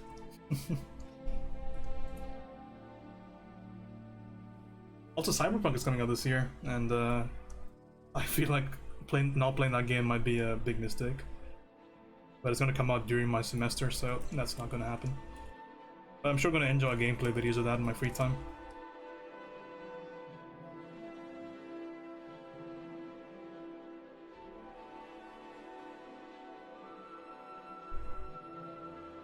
Fortnite guy? What are you talking about? Can you get your millennial humor out of here, please? Up there.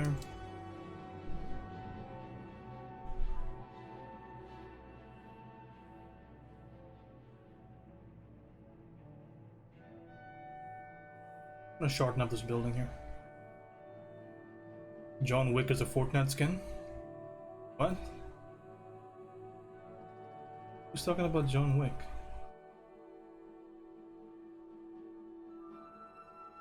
Alright, get out of here. Go get your dinner.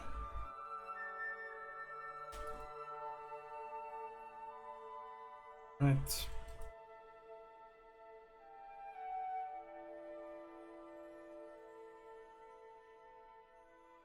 Speaking of which, Matrix 4 is in production, which is kind of crazy to me.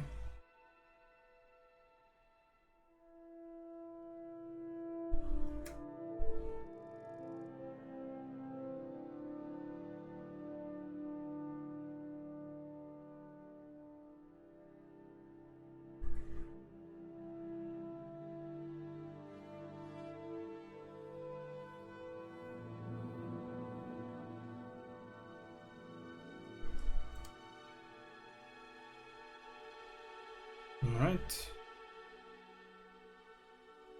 Well, not really, alright. Gotta fix that a little bit. What do I want those windows?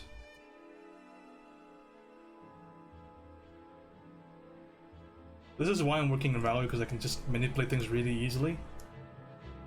Working in shapes, basically. I can sculpt things the way I want them to be, without having to continuously redraw lines, or select lines to move them. That helps me out a lot.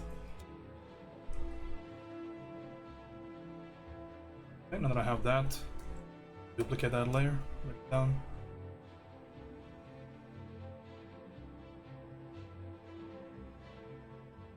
Maybe where my mural goes. Mural occupies a little bit more space there, so I can just select this.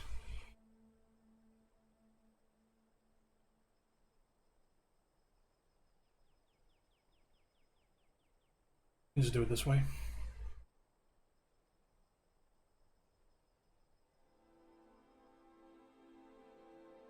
Yeah, should be good.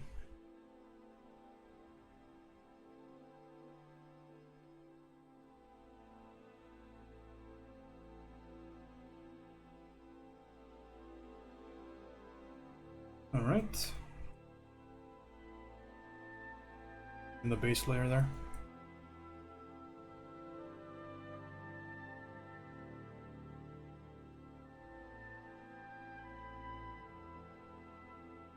Also, they're gonna discard gems. Cool. Let me just finish this last floor and this the little poles, and then we'll look at what I can do.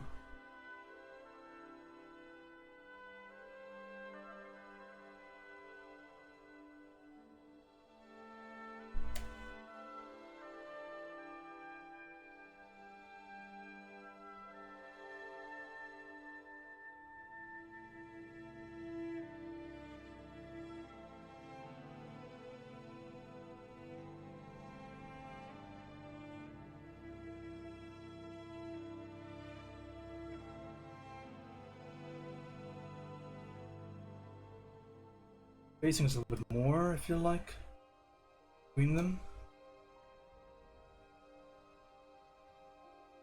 That can be adjusted.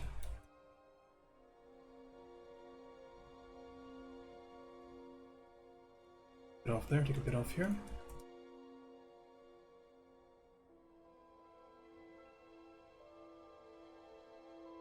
Okay, do I need help with those circles? Most likely I do, yeah. Go grab some help there. The arches.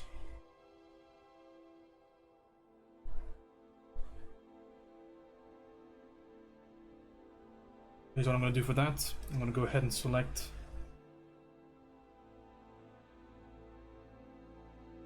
circles to fit in there. Control Shift I to inward selection. I'll just draw lights here. Funny enough, I've seen Craig Mons do that. That's so long since I've seen the tutorial.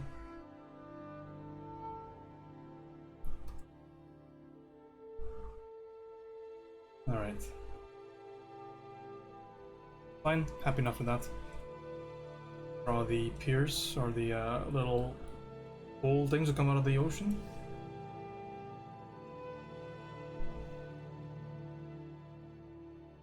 And we're done with the primitive. We can start drawing on top of this stuff. Next objective is to lay in all of the flat detail. Then apply wash, then lay in the weathering value, and then line the weathering, and then I'm done.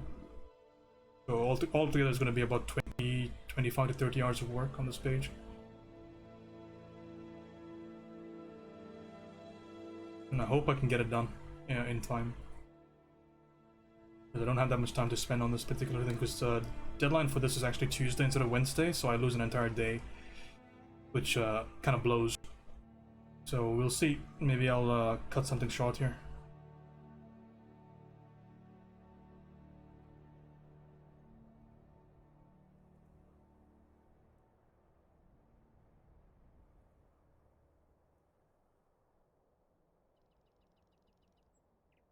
I think with this new method of kind of blocking things out, I think I should be able to do this stuff a little bit quicker than I usually do.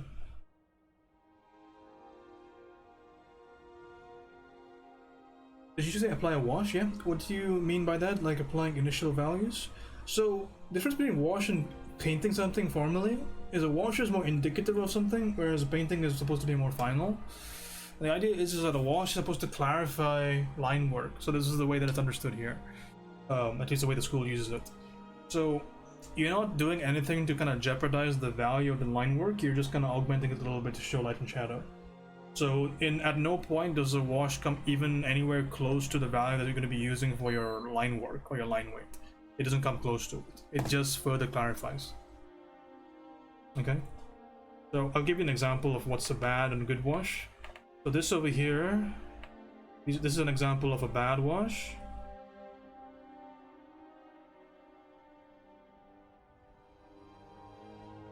Okay, and the reason is because a lot of the values, especially the occlusion values, are getting way too close to the line work value, which means it turns into a painting almost. Okay, so I'll give you an example of a decent wash here.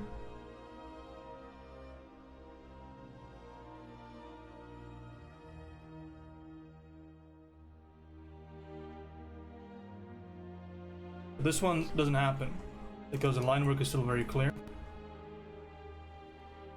But it's still a very good line drawing. Well, not very good, but it's decent. And you always have a lot more, you have just clarification. So you see how the lines are always clear through the entire thing. You see the lines themselves are not very visible on the left overall throughout the piece. So the design's not clarified, but they are on the right. That's the idea.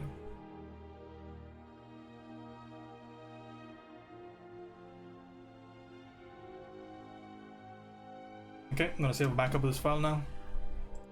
And then we'll look at Spawn's work.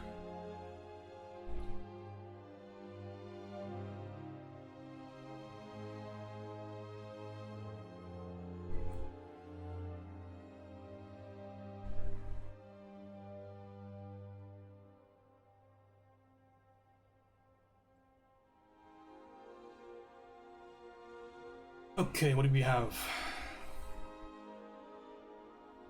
Going for a similar style to the Wolfenstein piece, okay?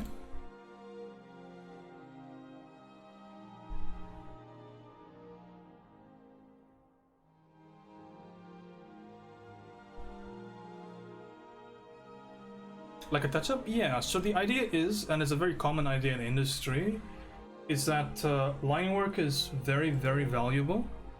Paintings are not as valuable in the context of design because the design is clarified in the line work and augmented to the value, but you can't kind of show a really beautiful illustration work and then call it a design for every studio. Most studios are going to require you to be very good at sketching because you can't hide things in a sketch, you know, as easily as you can in painting. So when you're doing a wash, you're basically just kind of showing the effect of light because it's kind of unreasonable to expect you to do hatching and things like that for lighting. So it's just kind of adding an additional layer underneath your lines to kind of make it better, but not to hide the lines in any way. That's the idea.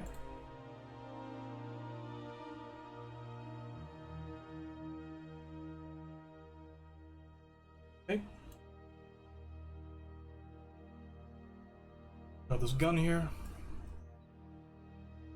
So you got some references for me? Okay, you're trying to do it in this style. Cool, cool, cool. So we can talk about a few things here that I think will be important.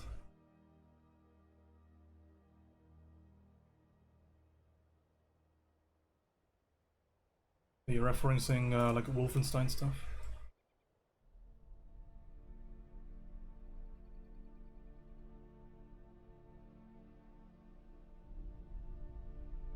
Okie dokie. Do you have any concerns, by the way, before we start?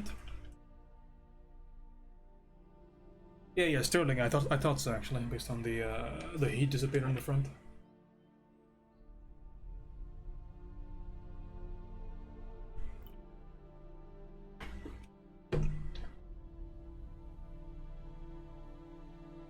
Okay, let's get into it.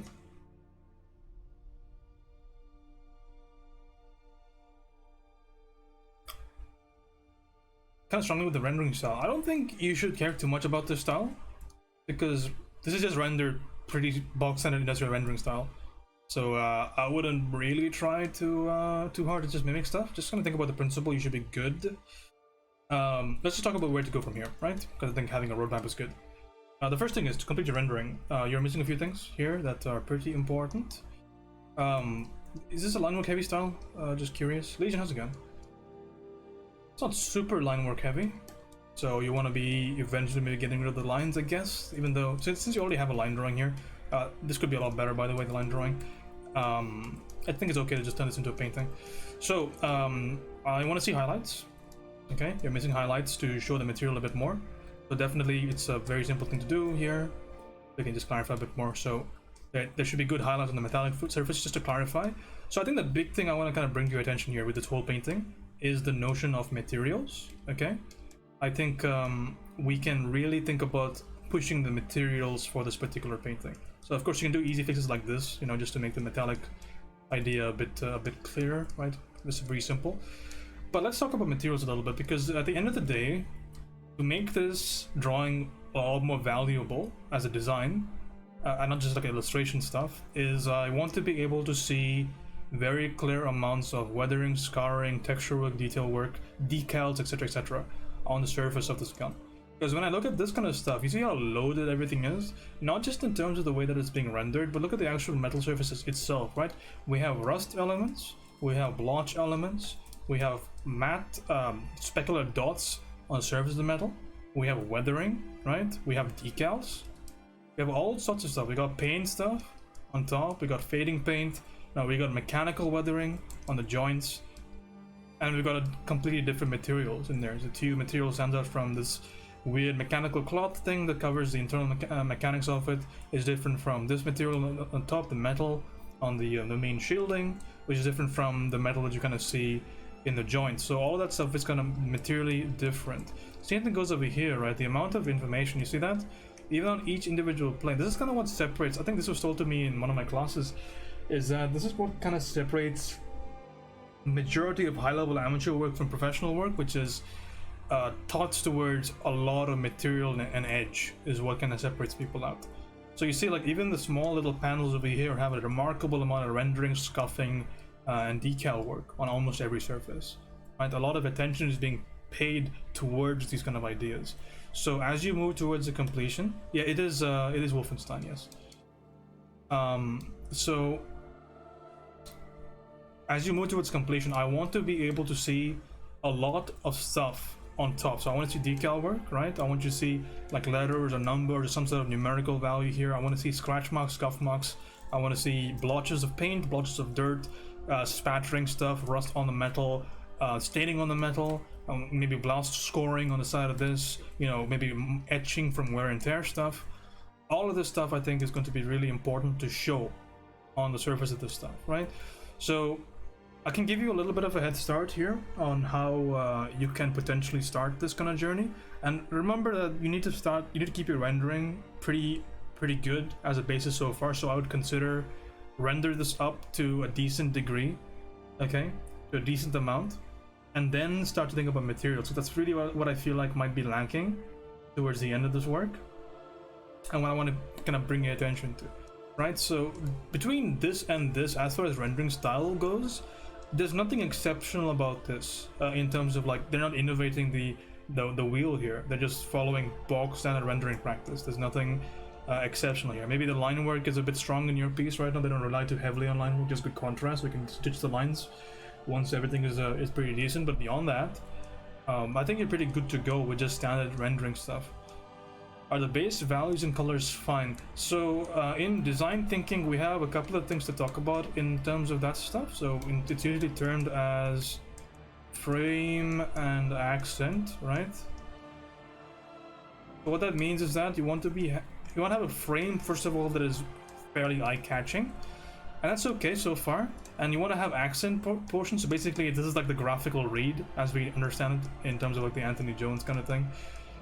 So I want there to be good, strong graphical elements in here. So right now, everything in terms of local value seems to be relatively the same shade of gray, which is not the biggest amount of problem. But if you see something like an AK, right? The AK has like really dark elements in it, right? On the very top. Like you have these elements in the top, like for example, this area, the barrel of the gun going back into the gas chamber. That's usually quite dark, right? It's usually quite dark. And then you have this, the actual gas canister on the top, and that's pretty light because it's usually wood, right? And then you have this kind of bottom compartment there. And this stuff is all hard surface metallic stuff. And then you have the compartment there for the reload. I'm sorry, the safety over there on the back. Then you have the hammer, and then you have the stock, right? The stock is usually wood. Right, then you have the magazine in the front. Then you have the handle at the back and the trigger. So, in terms of graphic read, it's pretty strong actually for an AK. So the magazine is usually quite dark, right? And this barrel over here is usually quite kind of saturated, kind of light almost, like that maybe. And then you have the same thing going back here. So the handle that kind of goes a little bit that direction. It's not as dark, but it's kind of dark like that. So you might want to go through a couple of just flat color variations where you kind of play around with this concept to kind of really get a good handle on how you want to break down the value here. Okay, because it might be important.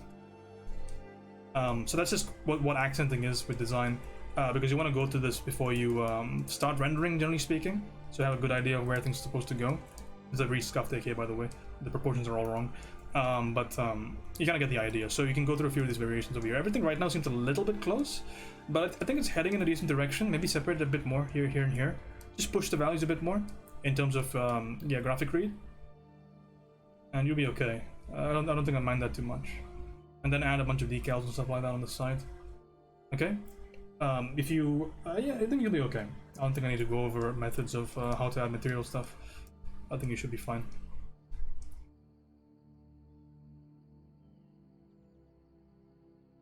Yeah, so that's what I want you to think about, okay? Materials is a big one. Kunta, how's it going, man? Good to see you. So I can have something in my eye. Right, we're good. But once you handle the materials, just overall presentation stuff, be a little bit careful, okay? Make sure that, so you haven't really worked on the background just yet. I want you to do that a little bit earlier, okay? Because everything is a package when you're showing a design. Oh, so fuck. I can't believe you've done this. It's kind of important to set that background in very early. Once you kind of add in your 1, 2, 3 read stuff, put that background in really early. The reason is because like once you're gonna have everything out of the way, right? Like once you have, let's just say I render a box really quickly, right? I'll render a box in a different layer. Like this, for example. Let's just draw a box. And we'll say we'll just assign this a 1, 2, 3 really quickly, right? So we'll just say this is my 1.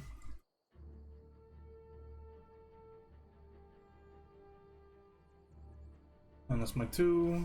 Oh, it's my 3 rather. And this is my 2. So yeah, you'll be like, okay, pretty cool, right? The box is very visible, everything else is fine.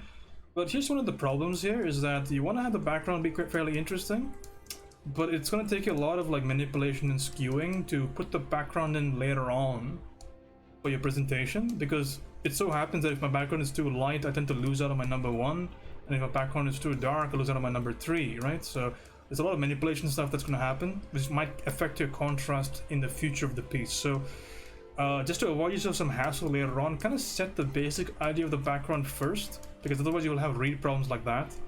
Set the basic idea of the background first, so just a gradient is going to be fine. And then think about your rendering a little bit more, because it's going to let you really push stuff a little bit harder. Because flat backgrounds don't let you really push stuff exceptionally, but radiated backgrounds with some thought towards the location of stuff is going to really help. For example, here's a simple little trick. I can add in a small amount of airbrush light behind the dark face.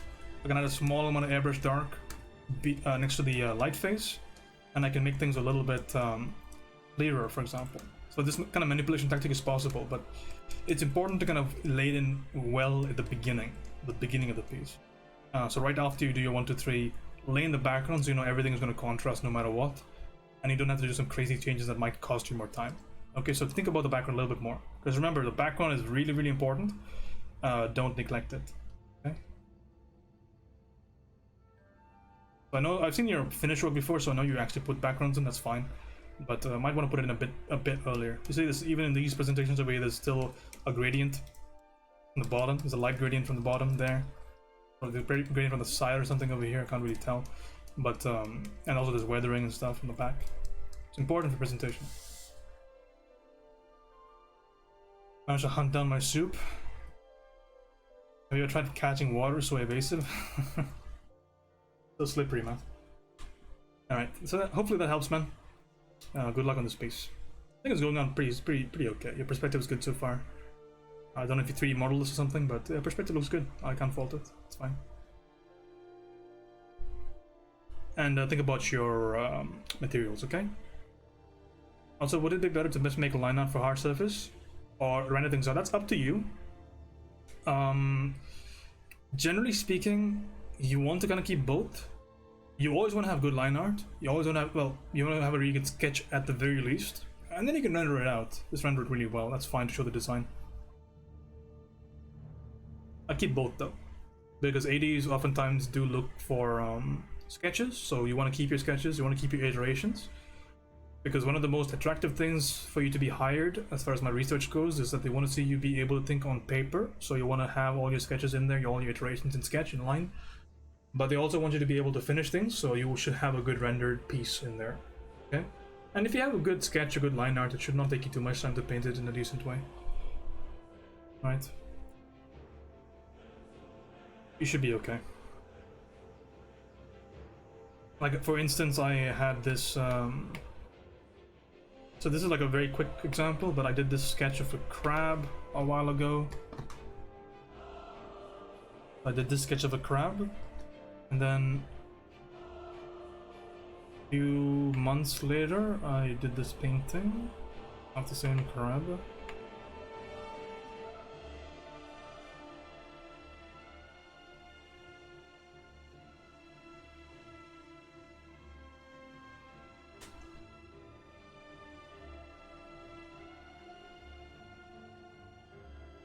I put the same thing into a painting.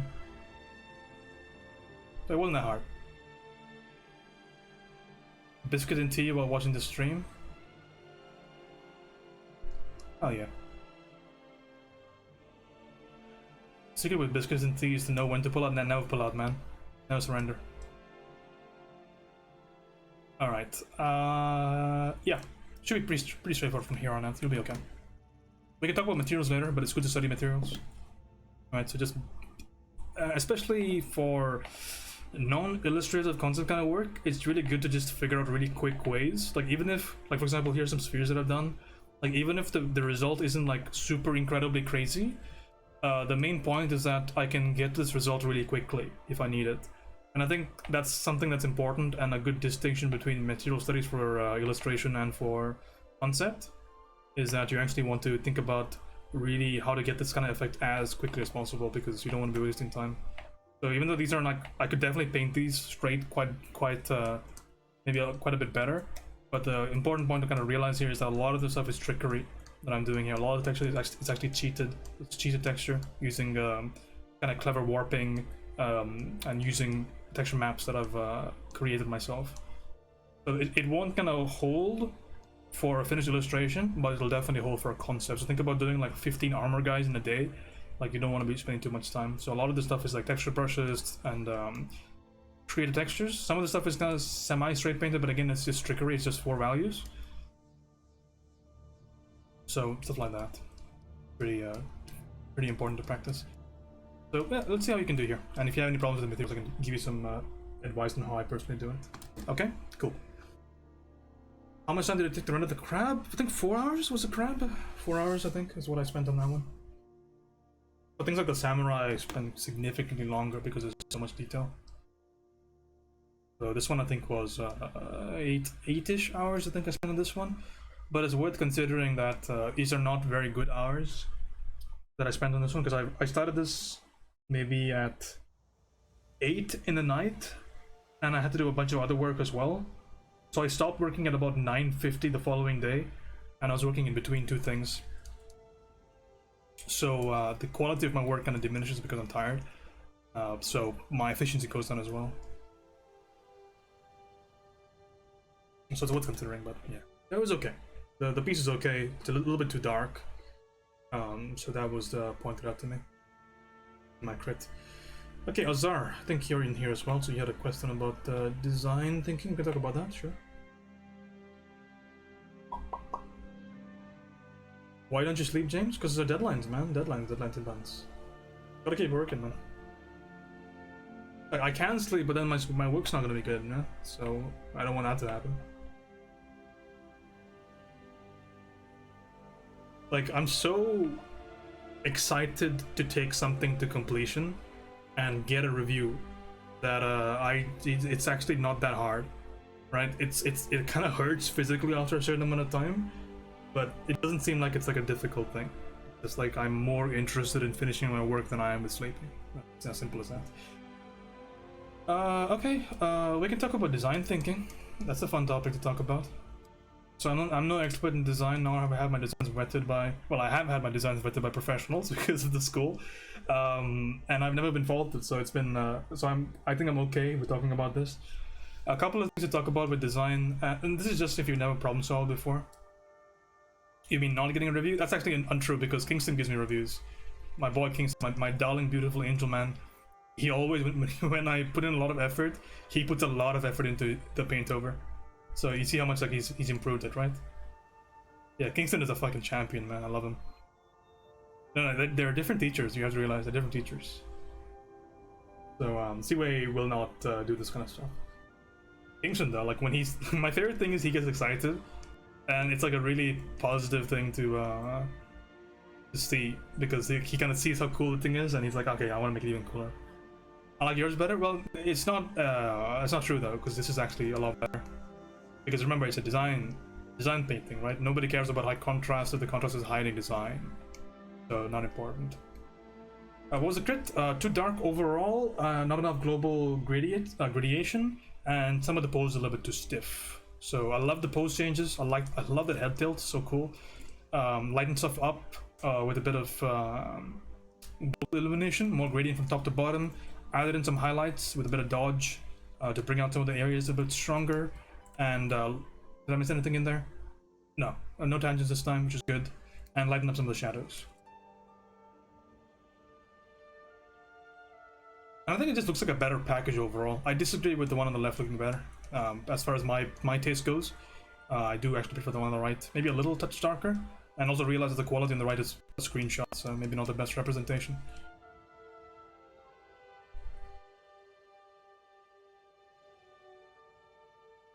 Yeah, I think objectively the right one's a better piece of art, based on my taste at least, and based on my opinion. Not playing for school and waiting for James to unveil the secrets of the pro teachers we smart and not paying for school. There you go. Okay, so let's talk about design thinking, because I think it's a fair thing to talk about, since you're struggling a bit on stream and people are giving you conflicted advice. I'll give you advice that works.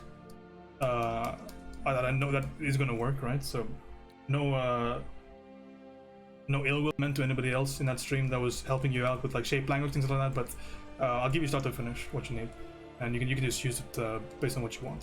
First thing I want to just point out here is this is only for grounded designs. Not only for, but this is mainly for grounded designs. Okay, that's basically what I know best. what I'm good at. You can extend this thinking to fantasy stuff if you want to. I probably ask Ona about that stuff, not me. Now, because I haven't designed anything kind of fantastic in terms of fantasy, and the stuff that I have hasn't been reviewed really well. So what is a grounded design? That means it's a design that could work in reality. So it has a lot of root in reality, right? So it has a lot of value, and it's working. Basically, the grounded design idea is that you can't just say the reason my thing works is because it has a magical crystal, it has a magic spell, it has a rare alien technology that allows it to do something that it doesn't look like it can do, right? So this stuff always follows the notion of form follows function. So everything makes sense. The suspension of disbelief is maintained in grounded design, right? Because, for example, if I draw a fantasy creature or a fantasy woman, for example, and she's got right, and she's got like blades that are floating around her, right? Like, it might look cool for a fantasy setting, but then how are the blades really levitating, right? Like, is that really a thing you can really suspend disbelief about? Like, there's no real, like, you're just kind of thinking about rule of cool here, which rule of cool is really important, right? The rule of cool kind of defines like the stuff that you're kind of doing right now. So this is just to point something out here. I'm not solving your superhero problem here. I'm just solving design in general or grounded designs here, because superheroes are basically just you can use the same logic, I guess, but superhero stuff is just larger than life stuff that is basically unbelievable by virtue of its nature. So I'm not going to talk about that stuff specifically. I'm just talking about design in general. Okay, so stuff like this, right? Like, there's no reason why I should justify any of this stuff. Like, think about angel wings, for example. Like, angel wings in general are just so unrealistic, right? That you can't really think about this stuff that it doesn't really convey. It's like you're not really solving a problem here, because you're not solving the problem of how do I make a man fly, because there's not wings. Okay, so a grounded design might be like some sort of gyrocopter or something like that to make it fly. This stuff is fantasy, right? And fantasy by nature means that it's unbelievable most of the time. Right, you have more grounded fantasy stuff, right? You have like steampunk stuff and dieselpunk stuff, which is fine. Then you have more grounded science fiction stuff, right? You have cyberpunk, things like that, which are okay. Those are fine. And then you have way out there stuff, right? So magic and warlocks and wizards and dragons. So that stuff is out there. So I can't tell you much about that stuff. Like I said, you should talk to Ona about that. Her designs are good. Okay, so let's break this down, because this is teachable, by the way. It's actually teachable. You can teach design thinking. You can't teach people to make good designs, but you can teach them how to arrive at designs. So here's how we do it. Talk about two things. We'll talk about design thinking. How do I arrive how do I arrive at raw material? And we'll talk about design tools. How do I draw what I arrived at?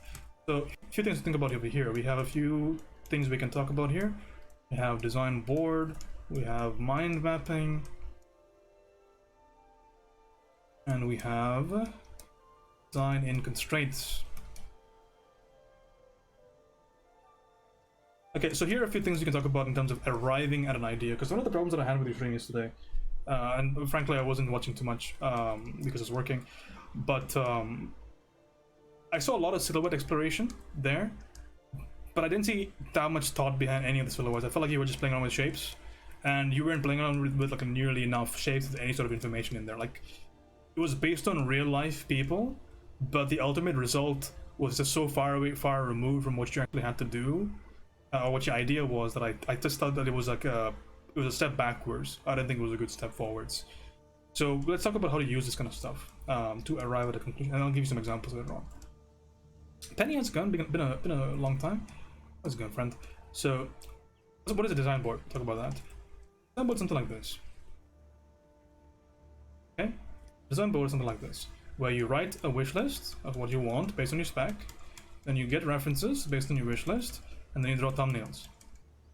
And these thumbnails don't have to be really cool silhouettes. Something that I want to kind of clue you in here is that when you're at, like, I'm not even at this level, but I think Ona definitely is. Ona, people like at her skill level, they can just jump to silhouette stage without any issue and make it look good, right? And also at the same time iterate design out. But like I always said, if you are a beginner in something, you have to break things down into more steps. So this is not a thumbnail as you might think it is, right? It's not like a really attractive thumbnail. I'm talking about fucking stick figures here, okay? I'm talking about stick figures. I'm talking about like little paper cars.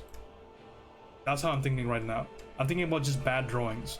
But this is just thinking on paper, and I want you to start doing this, okay? Because this is the additional step that's really important. because you're trying to jump from a vague idea to a silhouette that might be usable, but I encourage you to take additional steps before even getting to the silhouette to kind of decide where to even put things. Okay? Because while silhouettes are pretty easy to iterate, you know what's even easier? A stick figure, right? I can put a gun there, and now I can put a gun there. What is that? It could be a gun, it could be a sword, it could be a 25-inch dragon dildo, I don't care. But I can manipulate stuff really quickly here and kind of get an idea about my idea, right? It's basically thinking about how to think. It's a very, very important transition step that I think it's important for people that have not done this kind of stuff before, because I'm a problem solver by nature because of engineering. So I don't need to do this stuff oftentimes for any of my designs, or my growing designs, but it's important to think about. So basically, what does this mean? Wishlist is based on your spec, so your spec informs this stuff. So if you give me an idea saying, okay, doctor, what do I think about, what do I want, and what do I need to have over here? So that's why you write this stuff down. And then based on what you pick, okay, let's just say, oh, maybe it'll be cool if you had some sort of like mobile surgery thing, right? I think I want to have some like surgery device. So I go back to my references, right? I go into my references and I look at stuff. And I say, okay, this is what a surgery bot looks like, right? This is what a really fantastic surgery laser looks like. Okay, this is what like a mobile ambulance which has like a surgery unit looks like, you know? I get this kind of references. And then based on that, I start drawing some thumbnails. Based on all of this stuff, I draw thumbnails. So I'll draw an idea of, okay, maybe it could be a guy. So it could be a surgeon, and he could have the bot on his back, right? He could have a bot on his back, and he's walking around, and I have to think about how to like ensure that this stuff works. So maybe I don't like this, you know, maybe the idea is, oh, well, it's on his back, but he wants to have access in the front, so maybe it's mounted on his waist, you know? Maybe it's mounted on his waist. Okay, but then it's too front weighted. How do I solve that? Okay, so maybe I add some counterweight towards the back. I add some mechanical support to his legs, right? So I can think really quickly. So this stuff I can just do in my head, all right? But it's easier to just draw this out in really shitty sketches, right? To begin with. And these aren't even sketches, man. These are like incredibly basic stick figure drawings, right? But it's very valuable because it lets you just think visually. Because it's difficult to juggle so many thoughts in your head and think about how do they want to arrange stuff. I think somebody yesterday said, I think Ona maybe, or somebody else said, don't try and solve all the stuff in your head. And this is exactly how you avoid that idea. You solve it on the paper. Okay, so this is design board. So you get your wish list, you write a bunch of things down, you get your references, get your thumbnails, draw your sketches, and then this is the big thing. This is the big thing here that it involves on all design. It's not a linear process, okay? Never do this. Never just go from your wish list to your references to your thumbnails, okay? It doesn't make any sense. So what you really want to be thinking about is you want to really push the idea that all of this stuff is circular, and think about getting a wish list and your references in order, draw thumbnails that make sense, and then verify your thumbnails against your initials, okay? And then really try to think about whether or not you're solving a problem. Dina, how's it going? Good to see you. You doing okay? How's it going, guys? My name's Nina Brown, aka James. I'm a FCD student. Like Dina once was. How's it going, Dina? Good to see you. Thank you for the raid. Very kind of you. Here's some work if you want to see some. Henning did yesterday, and a review by the magical being that is Kingston Chan. I can show you some more stuff that I've done. Here's some more painting. Hans, good to see you, man. Hopefully you had a good stream. Good time moderating. But don't worry about fuck. I can't believe you've done this. Do what you gotta do. Appreciate seeing you. And here's some stuff that I've done for my painting class. Dina's in present as an art streamer. She's an art streamer. Did she get a shout out that said she was playing a game or something? This is Final Fantasy OST? I think it's the Oblivion. It's Oblivion music, actually. Oh, fuck. I can't believe you've done this. It is what it is, right? Here's some examples of my work. It's a good time in the end. I hope you had fun with your Vikings. I definitely, man. I do love drawing my armor. Get them on fun with this kind of stuff. Animal Crossing, very cool. So I'm a first-term FCD student, so I'm just showing you homework, basically, because that's all I do in my life. And I cannot be happier. It's Elder Scrolls? Yes, it is. There's some work. There's some work. You want to see? I'm just running a front through design thinking right now. So there's some stuff you can see some of my. This is all design stuff, but If you want to see illustration stuff, you're welcome to follow the Instagram and things like that. You're more than welcome to. I draw a lot of cute puppies and stuff. Cute puppies and hot girls, basically. The best things in life. And hot men. We don't discriminate. Okay, so where are we at with this whole idea? Okay, so this is what a design board is, okay? So you basically write down your wish list. You write down things that you think might be good solutions, because remember, the wish list is it's limited to your own ability to think, right? And then you ratify that stuff with references, and then draw thumbnails and then verify. So this is what I was talking about before we got the raid. But remember that design thinking is not linear thinking. Actually, it's very cyclical. So you basically have a bunch of inputs, and then you verify it against your references, right? So the feedback loop. So input, output, and then verify, and then think about always refining this. So that's your first little idea here about design board thinking. Okay, pretty important. Pretty important to think this way. So I think the major takeaway over here is this idea of really shitty drawings, right? And then using good references. I don't want you to like really use too much references from other people's work. You can think about how they arrived at stuff, but don't just use art as a reference. I don't think it's going to give you too much mileage at all, especially when it comes to like usable designs. Like I know you're doing like superheroes for your current project, right? But moving forward, since I know you want to get into concept art, it's not going to be very valuable to solve everything through just fantastical means, right? Because grounded designs are usually very marketable designs. So you should be strongly considering this kind of thinking, okay? So this is the idea of a design board. So we can go a little bit further, talk about the other two really quickly. So again, remember like just basic design, one of the greatest artists of our time, one of my personal heroes, Ian McKeag, has a great idea about design in general. It's called the 3-page principle. You draw one page or one idea, which is purely from imagination. You draw one page, which is substantiated with a lot of reference. So reference-based drawing. And then you have one last page, which kind of combines the two, right?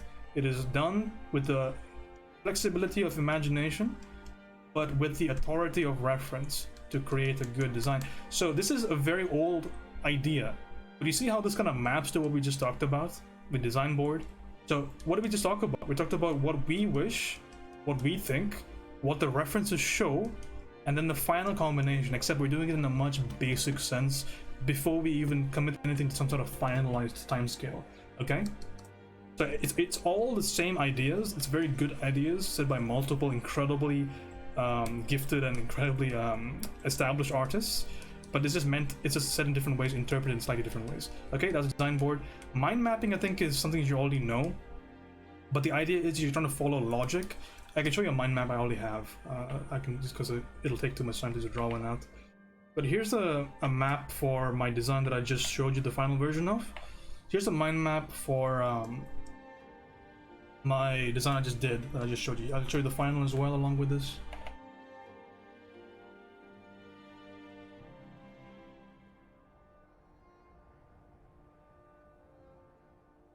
So this is how I arrived at this design, basically. I'll show you the entire thinking from start to end.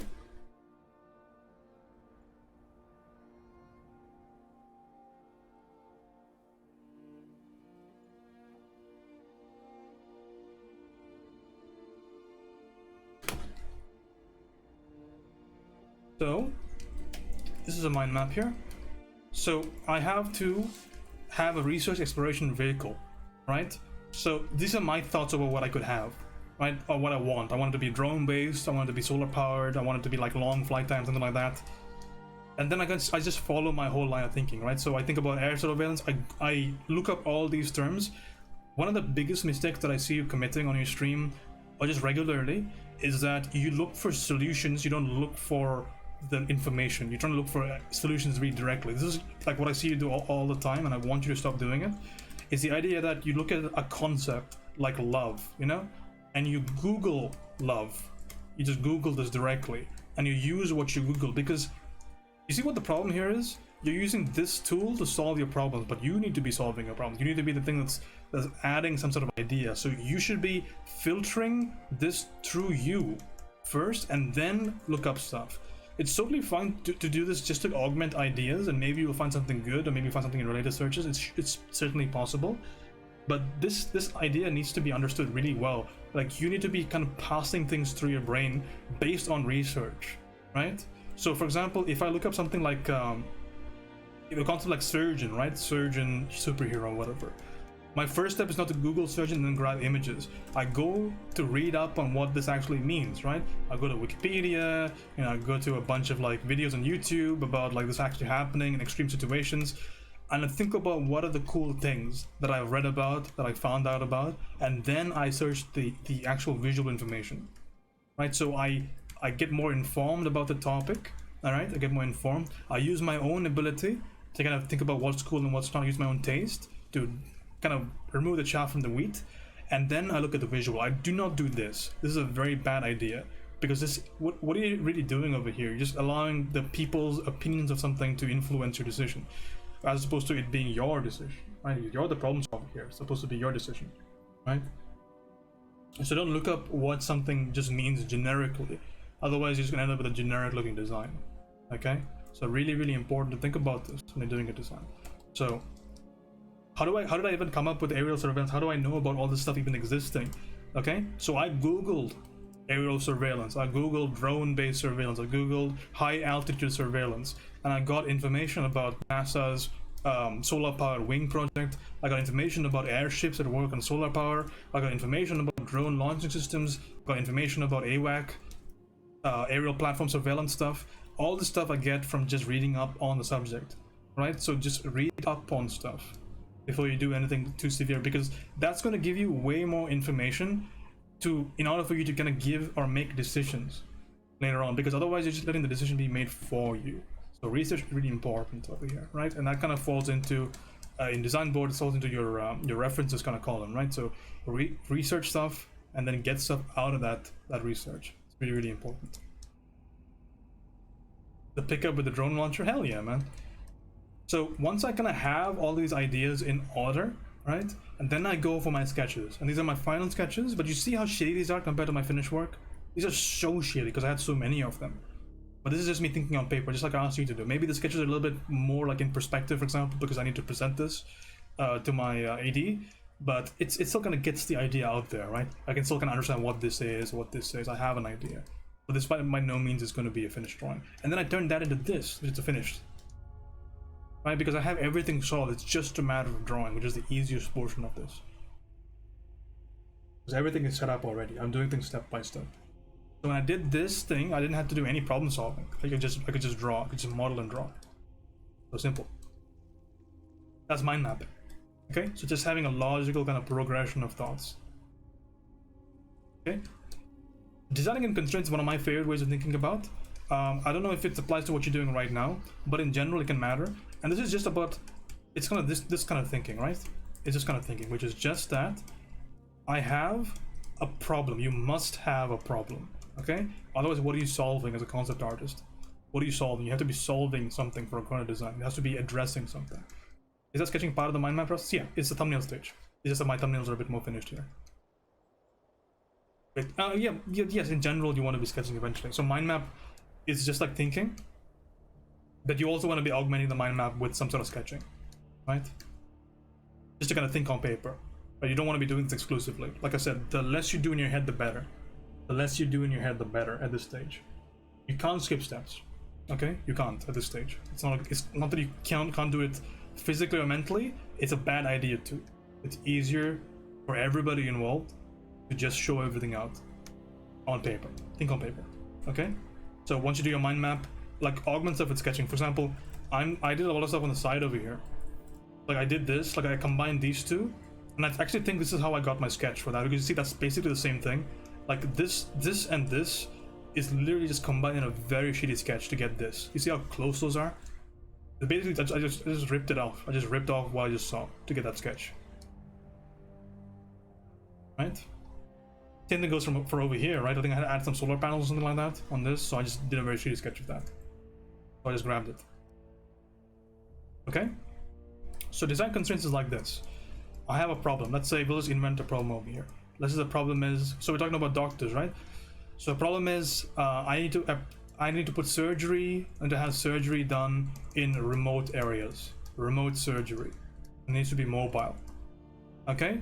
And then I think about my solution that I choose. Solution is, this can be many really, but one solution can be surgery bot, like a surgery robot. I think about the theme or the support structure, and this is mainly for kit bashing, but I think about how this is going to be supported. So I think it's going to be mounted, or it's going to be worn, or it's going to be it's almost like a prosthesis for the surgeon. Could be prosthesis, could be worn, but it's held by a man basically. So let's just say it's worn. It's apparel almost. It's worn, right? So now I can think about how to utilize all these three ideas. So you see, I get to kind of figure out where everything is going by designing in the constrained environment. So now that I have what my problem and solution is, I have a very clear direction of where to go. So I know I want to have a surgery bot, and I know it has to be worn. So now we can think about our shitty sketch phase. Remember, I'm not going to ask you to do beautiful sketches or thumbnails or silhouettes. I'm asking you to do shitty sketches. So shitty sketch number 1. Okay, we talked about this one already. I want this to be handheld or worn. Think about a backpack here, and inside this backpack maybe there's a bunch of like robotic arms, right? The robotic arms over there, and maybe he has a secondary belt with some tools in there, and maybe he has like a wash station on the side with some tools over here. Maybe he has like a tank on the side for disinfectant stuff. He's wearing a mask, you know. And maybe I like this idea. Maybe I want to go a little bit further. I want to make it more extreme, right? Let's make it extreme. So we can add in this idea of maybe he's wearing a big hazmat kind of coat.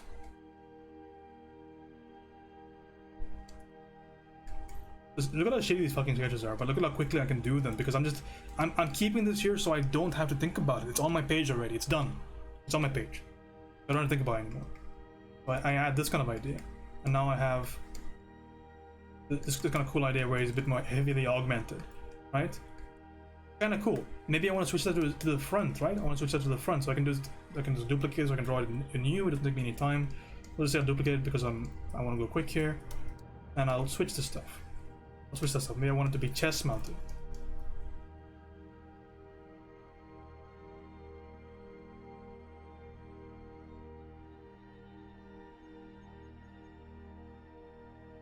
Are you playing Skyrim music in the background? I think it's Oblivion music, yeah.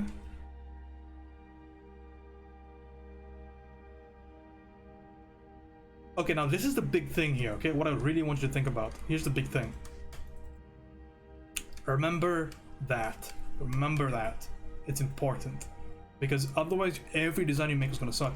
So this is what I want you to think about when you're doing any sort of this stuff.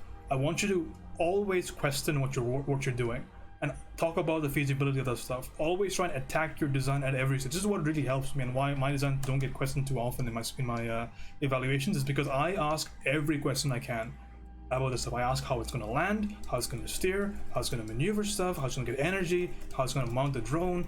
I ask all these questions. Does it make any sense to me? Because this is what you should do as a designer, right? Because you're solving a problem. But here's the thing with this. I'll walk you through it for here. How on earth, with this kind of thing on his front, right? If this is on his front, how is he supposed to use his hands? If this is way in front, how is he going to lean down and actually use his hands to kind of do anything reasonable? So this can work, right? If this is going to work, maybe I have to shift this design for it to kind of come, maybe not from his front, but maybe it can come under his arms, you know? So it's a very simple change. His arms are here, and now the device is mounted to his hips, and it comes from both sides. He has a couple of arms there. So you see how simply we just solved an issue there? We recognize an issue. Why did we recognize the issue? Because we were asking questions about what we were doing.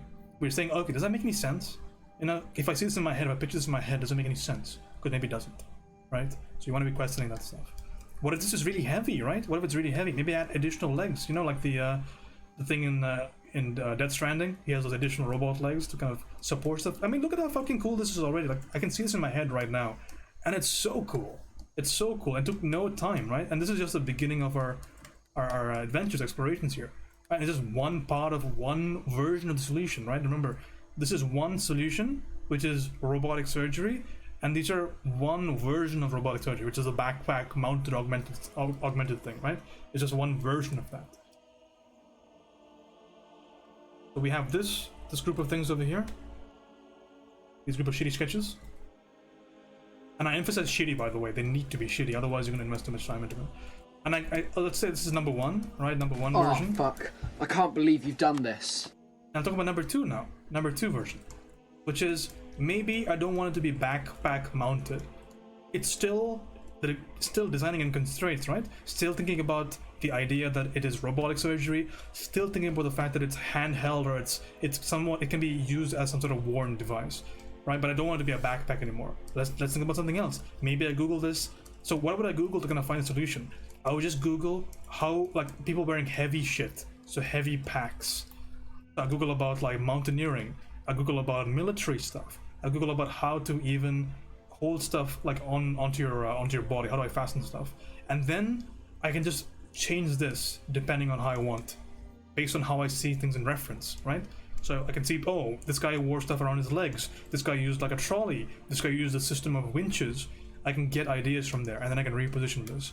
Here's another idea, right? Because I'm not restricted. So my constraint is not constrained to tech level, even though tech level is a constraint, but I'm not choosing to use one. What if as a surgeon, but same idea, surgeon guy. Remember, shitty drawing. Hey, it's my dude. Look, he's here. It's my dude. Shitty drawing, and he has hands, right? He's got hands, but his hands are cyberpunk mantis blade kind of things, and he's got like miniature syringes coming out of his hands, syringes and like multiple surgery things coming out of his hands. He's an augmented human being, and then he's got like standard cloth stuff. You can maybe add some armor to him, not armor, but like some sort of surgical equipment to him. Maybe give him a face mask, face shield. Maybe he's got like cybernetic eyes or something. So I'm just not drawing this out, and I'll redraw it if it's too shitty that I can't see what's happening. So maybe I'll redraw it a little bit. I'll draw a torso, draw a leg there. I can even draw it straight up like that, you know, front view. Let's say front view. Again, I'm trying to make this as shitty as possible to show you that it doesn't need to be good, and then I can show you this, something like that. I can start to play around with this. He's asserting dominance here.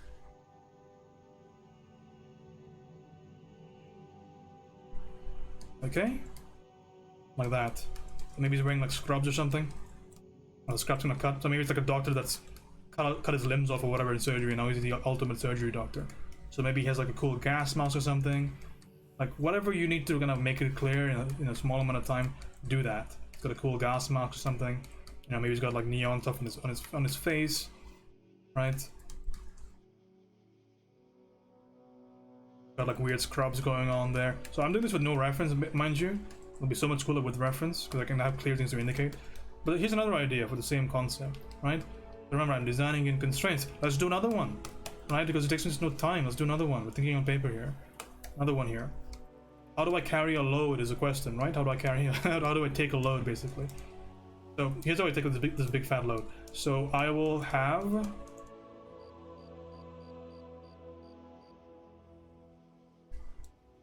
Maybe he's pushing like a trolley which has a bot in it.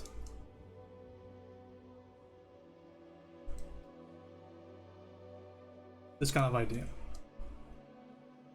right? Kind of idea.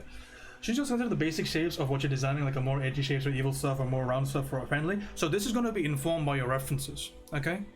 It's going to be informed by your references. The idea of shape language and everything else is a fair thing to bring up, but it's brought up mainly by the idea. It's always going to ratified through your references, right? And at this stage, I really don't care about any of that stuff, right? At this very fundamental basic stage, none of that matters to me. That can happen when I'm exploring my silhouettes and my shapes, right? That can happen. But realize I could make this a good bot or a bad bot, but that's not been decided yet because I'm breaking down everything into steps. Every single thing has a step now, and this is just ideation. So remember that the shape language. Fuck. I can't believe you've done this. Happens way later. I'll tell you where that fits in. It'll happen a bit later, but I'll show you where it fits in. Okay.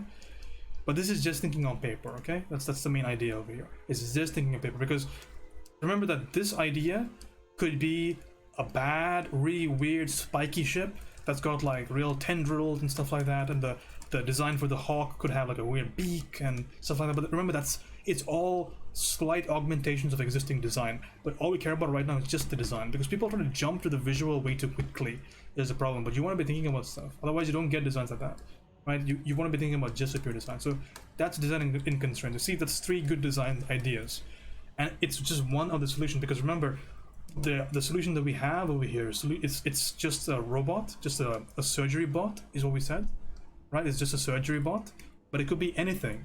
We could have said anything over there. We could have said this is going to be a truck, there's just going to be a plane, a drone, for example. So many ideas, but that's what designing in constraints means, right? We have constraints and we draw to the constraints, so that helps us always kind of ideate stuff.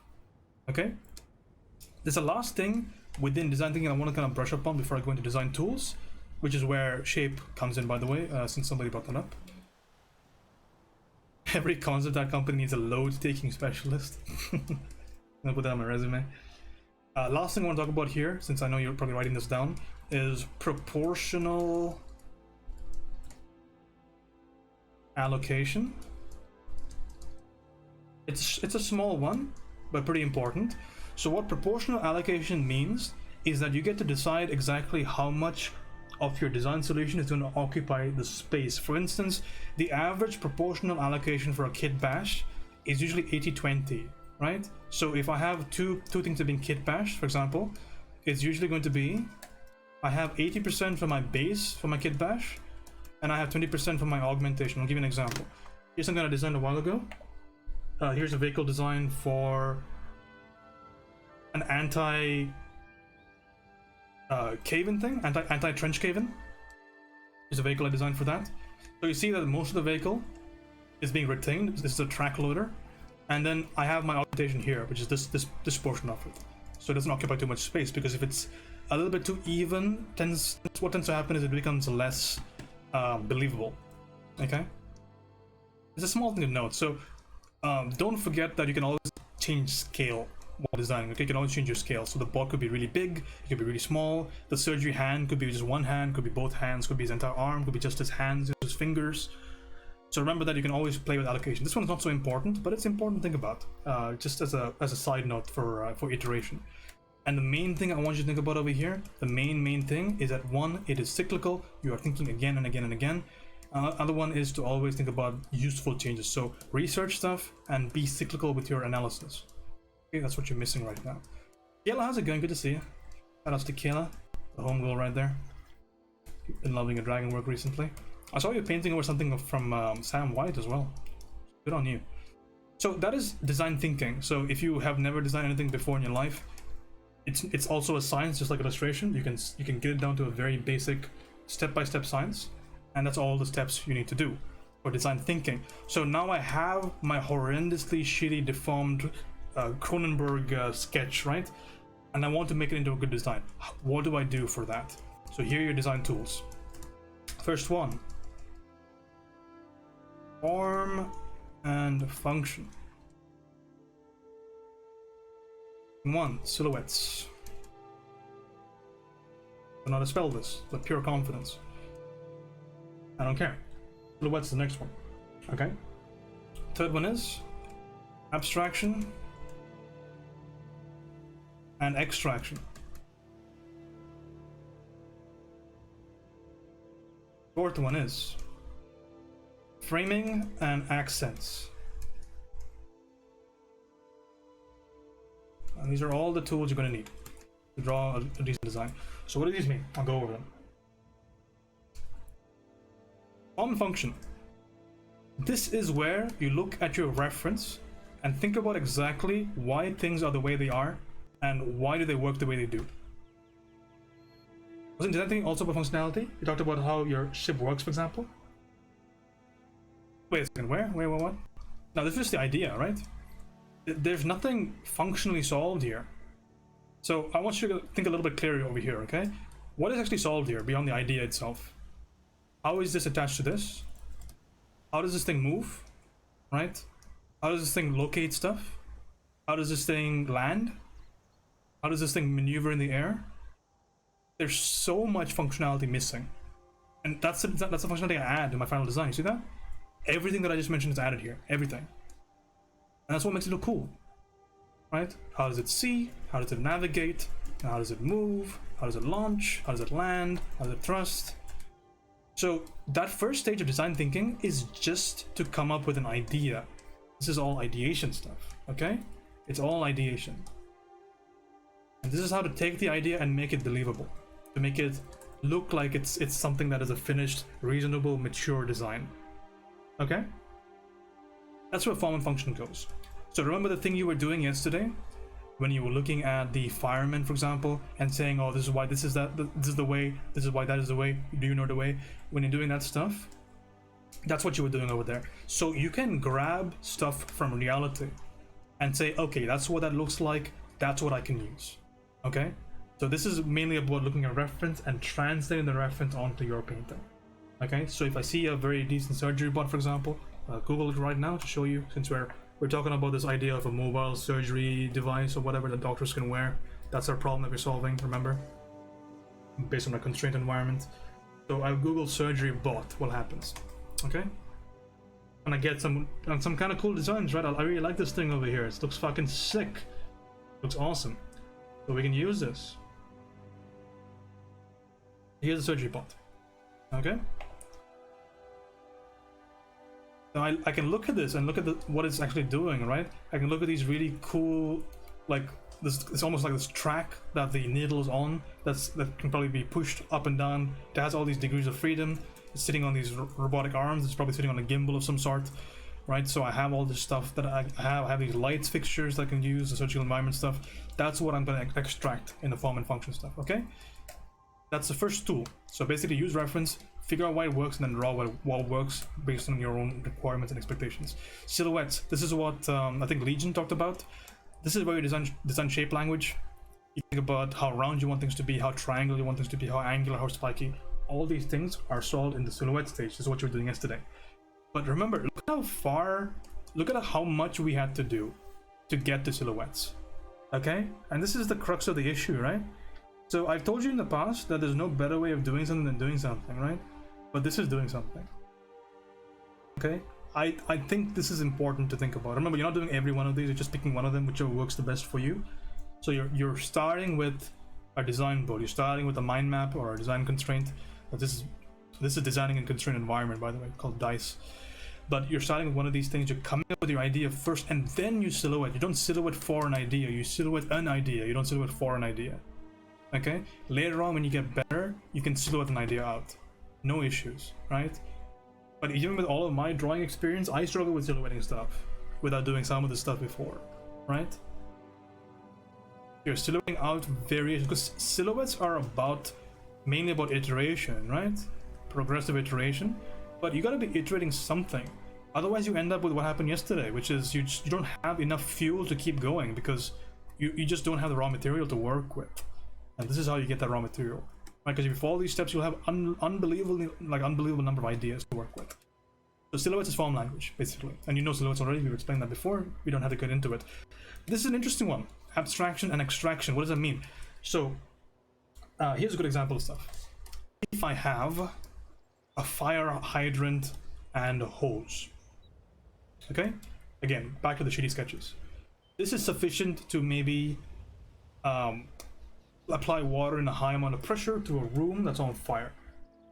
What if it's a building on fire? What if it's a city on fire? What if it's a forest on fire? I can't just take a fire hydrant and then make it the size of a Megazord and then say, okay, that's my solution, boss. Give me the money now. That doesn't make any fucking sense. Because a lot of things in reality don't scale. The main thing is gravity. Gravity doesn't scale, right? Square cube law in physics. So you can't just say that the bigger version of something solves my problem. That's not how reality works. So what abstraction means is thinking about how to take the principle of this and make it larger. And again, this is also based on your research. It's also a research-based thing, but how do you solve like big trees on fire? You kind of add a giant tank to like a plane, basically, and the plane opens up and douses everything with water, right? Or you have these really crazy industrial level, I've looked into this before, you have these crazy industrial level tank things that fire enormous columns of water, like this ginormous water firing tank, right? That's on treads. So that's abstraction, right?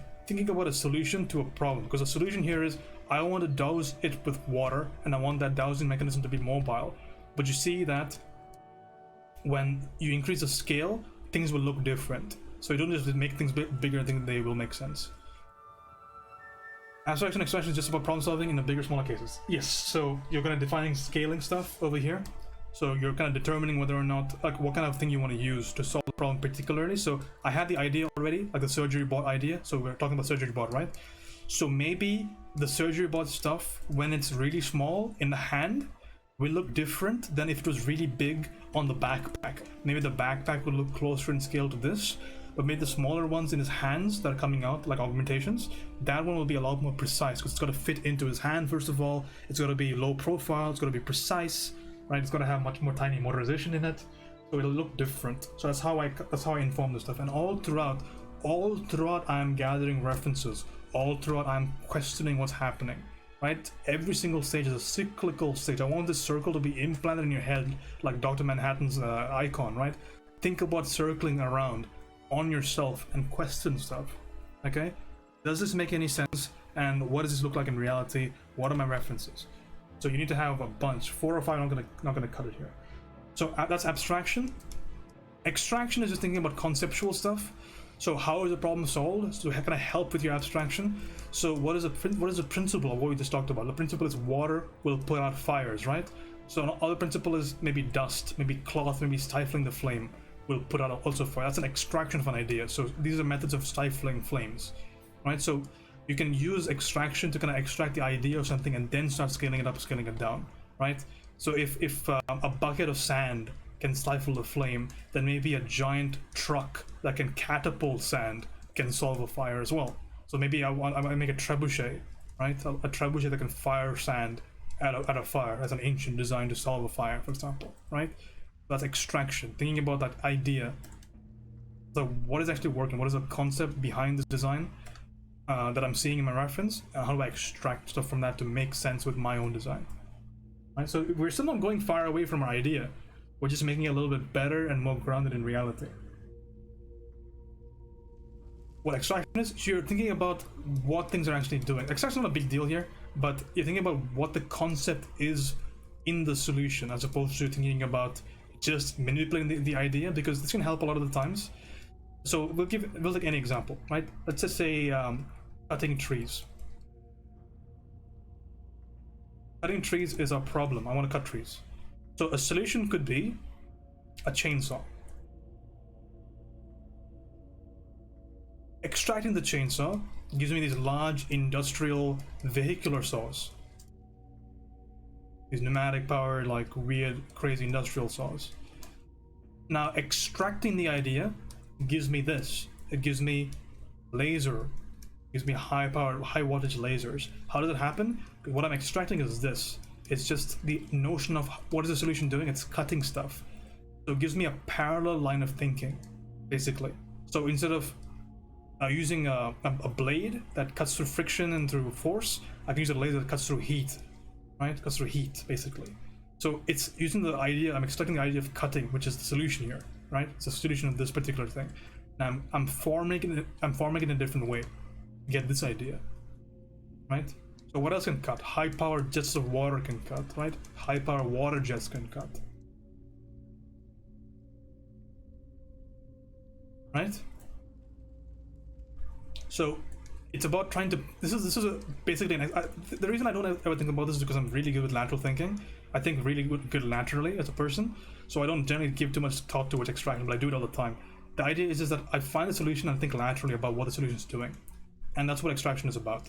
So you're thinking about really what is the fundamental concept behind this particular thing working, and then I think, okay, what are other things that can do the same fundamental concept, and then I fit it into my design.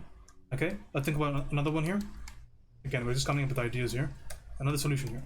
Okay, grab a random problem. Okay, a random problem. Let's just say electricity, electrical insulation, right? Oh, we can think about the coronavirus, right? Virus. How do I stop a virus? So mask, right? PPE masks. Solution. So how does this get solved? Shouldn't it be done earlier? These are not stages. These are not stages at all. These are tools. Oh, how you want to use it is up to you. I can't believe you've done this. These are not stages at all. You can use any of these things from start to end. It doesn't matter to me. But these are not staging at all. Now these are just things you can do, right?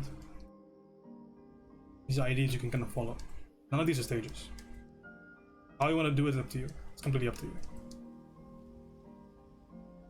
So if a PPE mask is one solution, what is the extracted idea? Extracted idea is blocking the virus, right? Blocking the inhalation of the virus. So you can think about hazmat suits over here. You can think about like bubble environments that people can live in. You can think about like respiration units that you use from scuba diving.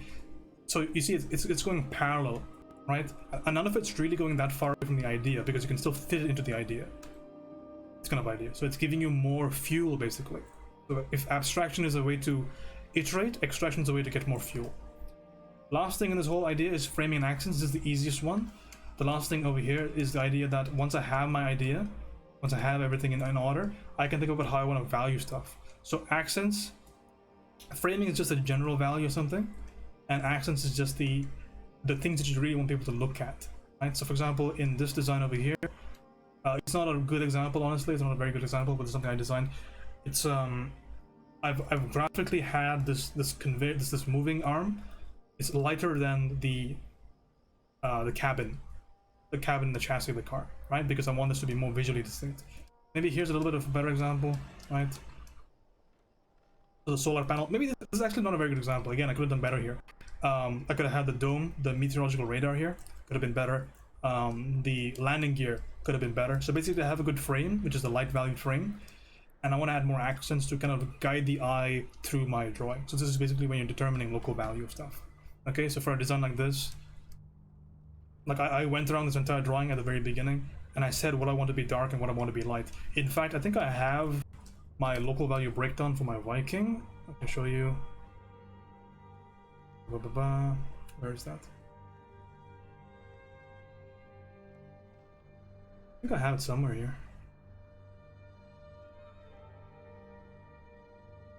Yeah, here you go. This is how I determine the accent and the framing for my Viking.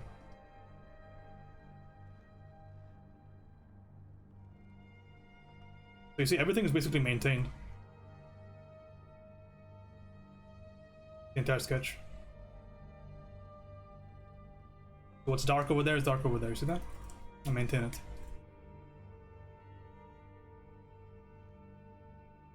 Because again, it's part of the design, right? Because I get to choose. I get to choose how things are lit and how things are local value. Because it's a big part. This is the graphic read portion. And that's it. That's the entirety of design thinking, design tools. Now you just gotta do stuff. So, that's start to finish everything you need. Diffie has a gun, good to say. Hello to you too. But this is design thinking. If you follow everything over here, you will end up with good designs. It's a guaranteed to work workflow. Okay? So you have to ratify all of this with a lot of experience, so it's time to just sit down and do stuff, but yeah. This is everything that you need. All the raw materials.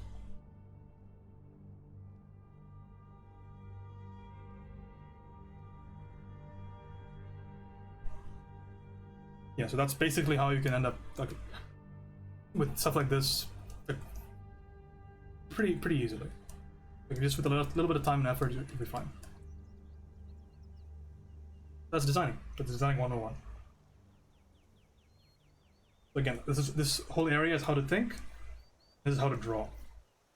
And of course, all of this requires fundamentals of drawing, perspective, BizCom tools. You need all that stuff to actually do the drawing, right?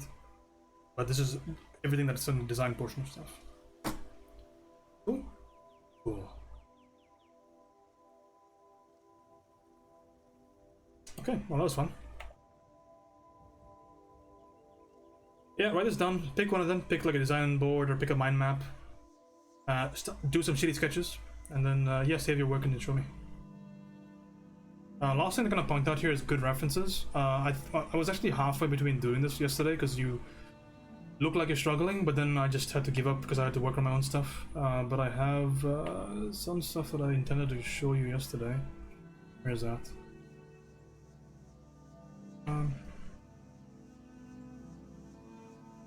Yeah, this is for the doctor, I think. Here are references that I collected for the doctor. So all of this stuff is cool to me that I can put into a good design.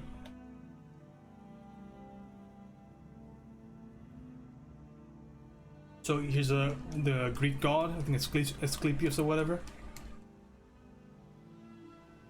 So I really like the Caduceus staff there. There's some hazmat, military hazmat suits. Alright, some traditional hazmat suits, heavy duty stuff. Some Chernobyl isolation stuff. Here's another, I think this is maybe Hermes or something, with again the snake stuff.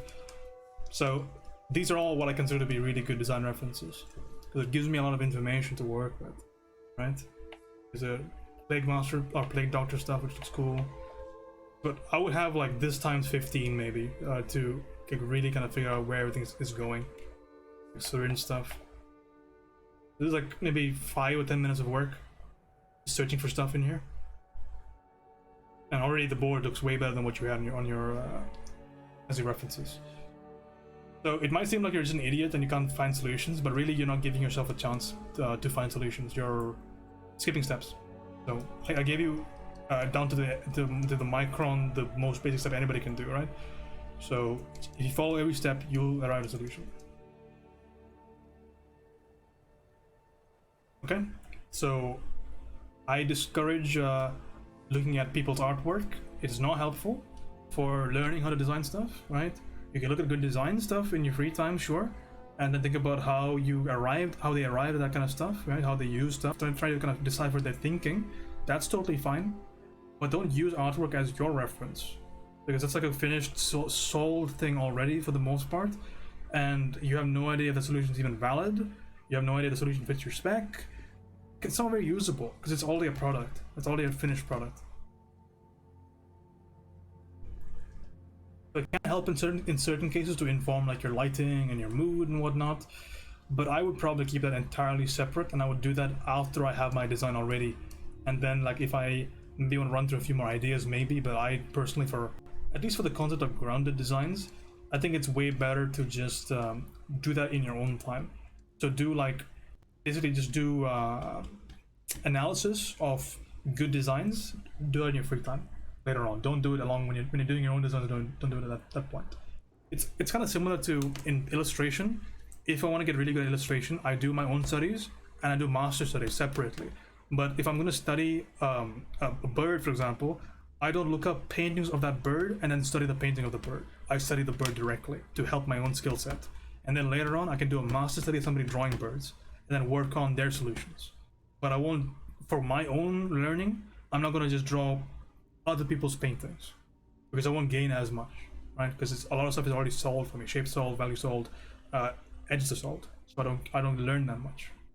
Okay, so this is a much better way of kind of approaching this stuff. Don't use solve things yourself. Be careful about the Google thing that you do. I really discourage it. I think it's a horrendous thing for learning. Don't rely on Google to solve your problems for you. You should be looking up stuff, you should be reading stuff, you should be researching stuff on YouTube or Wikipedia or whatever it might be. You need to be reading about this stuff, right? And then you need to decide what should I be searching for visually, okay?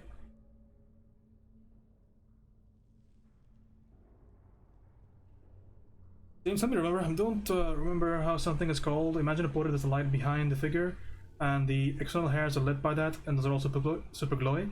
It's called Fresnel light, or rim light, or key light.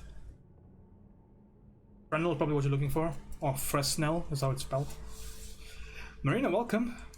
The architecture extraordinaire right there. The medieval wedding assignment went pretty good. Went pretty okay. Not too bad. I'll show you my final shot.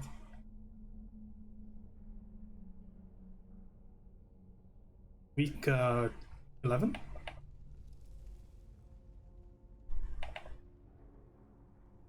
This is my final shot.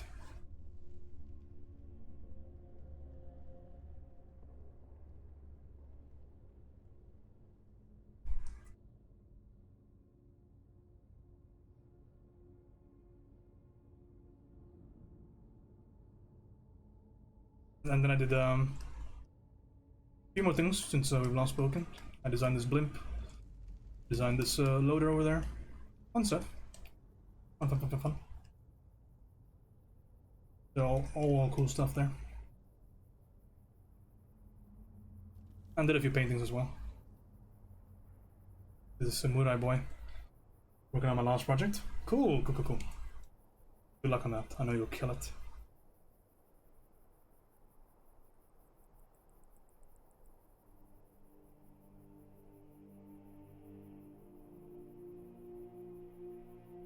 I had to hand in 2 of these next week. I'm actually thinking about what I want to choose. I want to make it, again, I like adding difficulty, so I'm not quite sure what I want to do. I haven't decided yet. I might do a couple of people fighting, like a couple of knights fighting, I think. Might look cool. I haven't decided yet, though. I'll figure it out. What are you working on now? I just had to do this layout on stream, and I finished my layout. I just had to lay out in these buildings. And now I'm going to draw over it through the night, and then go to sleep. I'll put all these details in there, and then finish up the materials later on. This thing should be submitted on Tuesday. Monday, I need to finish up my vehicle design for my perspective class. That's going to be fun. That's what I'm looking forward to. So hopefully you guys, even though there's a lot of writing here, I think this will be a good thing to look at. If anybody here wants to get into design, you can always go back to the stream, VOD, I'll probably put it on YouTube. And if you want to ask questions, you can. Like I said, this is for grounded designs mainly. And my designs so far in school have been pretty good. Right? They've always met spec and they've never been criticized. So it's okay. And also it's worth considering that this is just parroted from what I've been learning online and what I learned in school, right? So it's coming from very veteran art directors here. So it's valuable information. All this stuff is industry tried and tested, so yeah, do with it as you will, but work with it as much as you can. Pretty packed up week. Every single week is packed up, my friend. I had to pull 3 all-nighters in a row, which was really fun. And a lot of fun times. David, cheers. Thank you for stopping by. I'm gonna end the stream now, guys. I'm gonna end up because I want to work now, because I just want to get this block in. But I feel plenty of energy still, so I'm gonna work through the night a little bit. Maybe go to sleep in a few hours. Get some work done. I'm not sleeping till Tuesday. Good luck, my friend. But I know you'll be able to handle it. At this point, I think it's nothing new to you, right? You're a tried-tested veteran. You'll be fine. Let's send some people over somewhere else, and we can all get along with our work. All right. So yeah, sorry. Just take that information and put it into your work. And yeah, if you have any issues, I can always fault you later on for it. And bit of a side note: do your design work off stream. Don't be distracted. It's hard enough. Don't make it harder.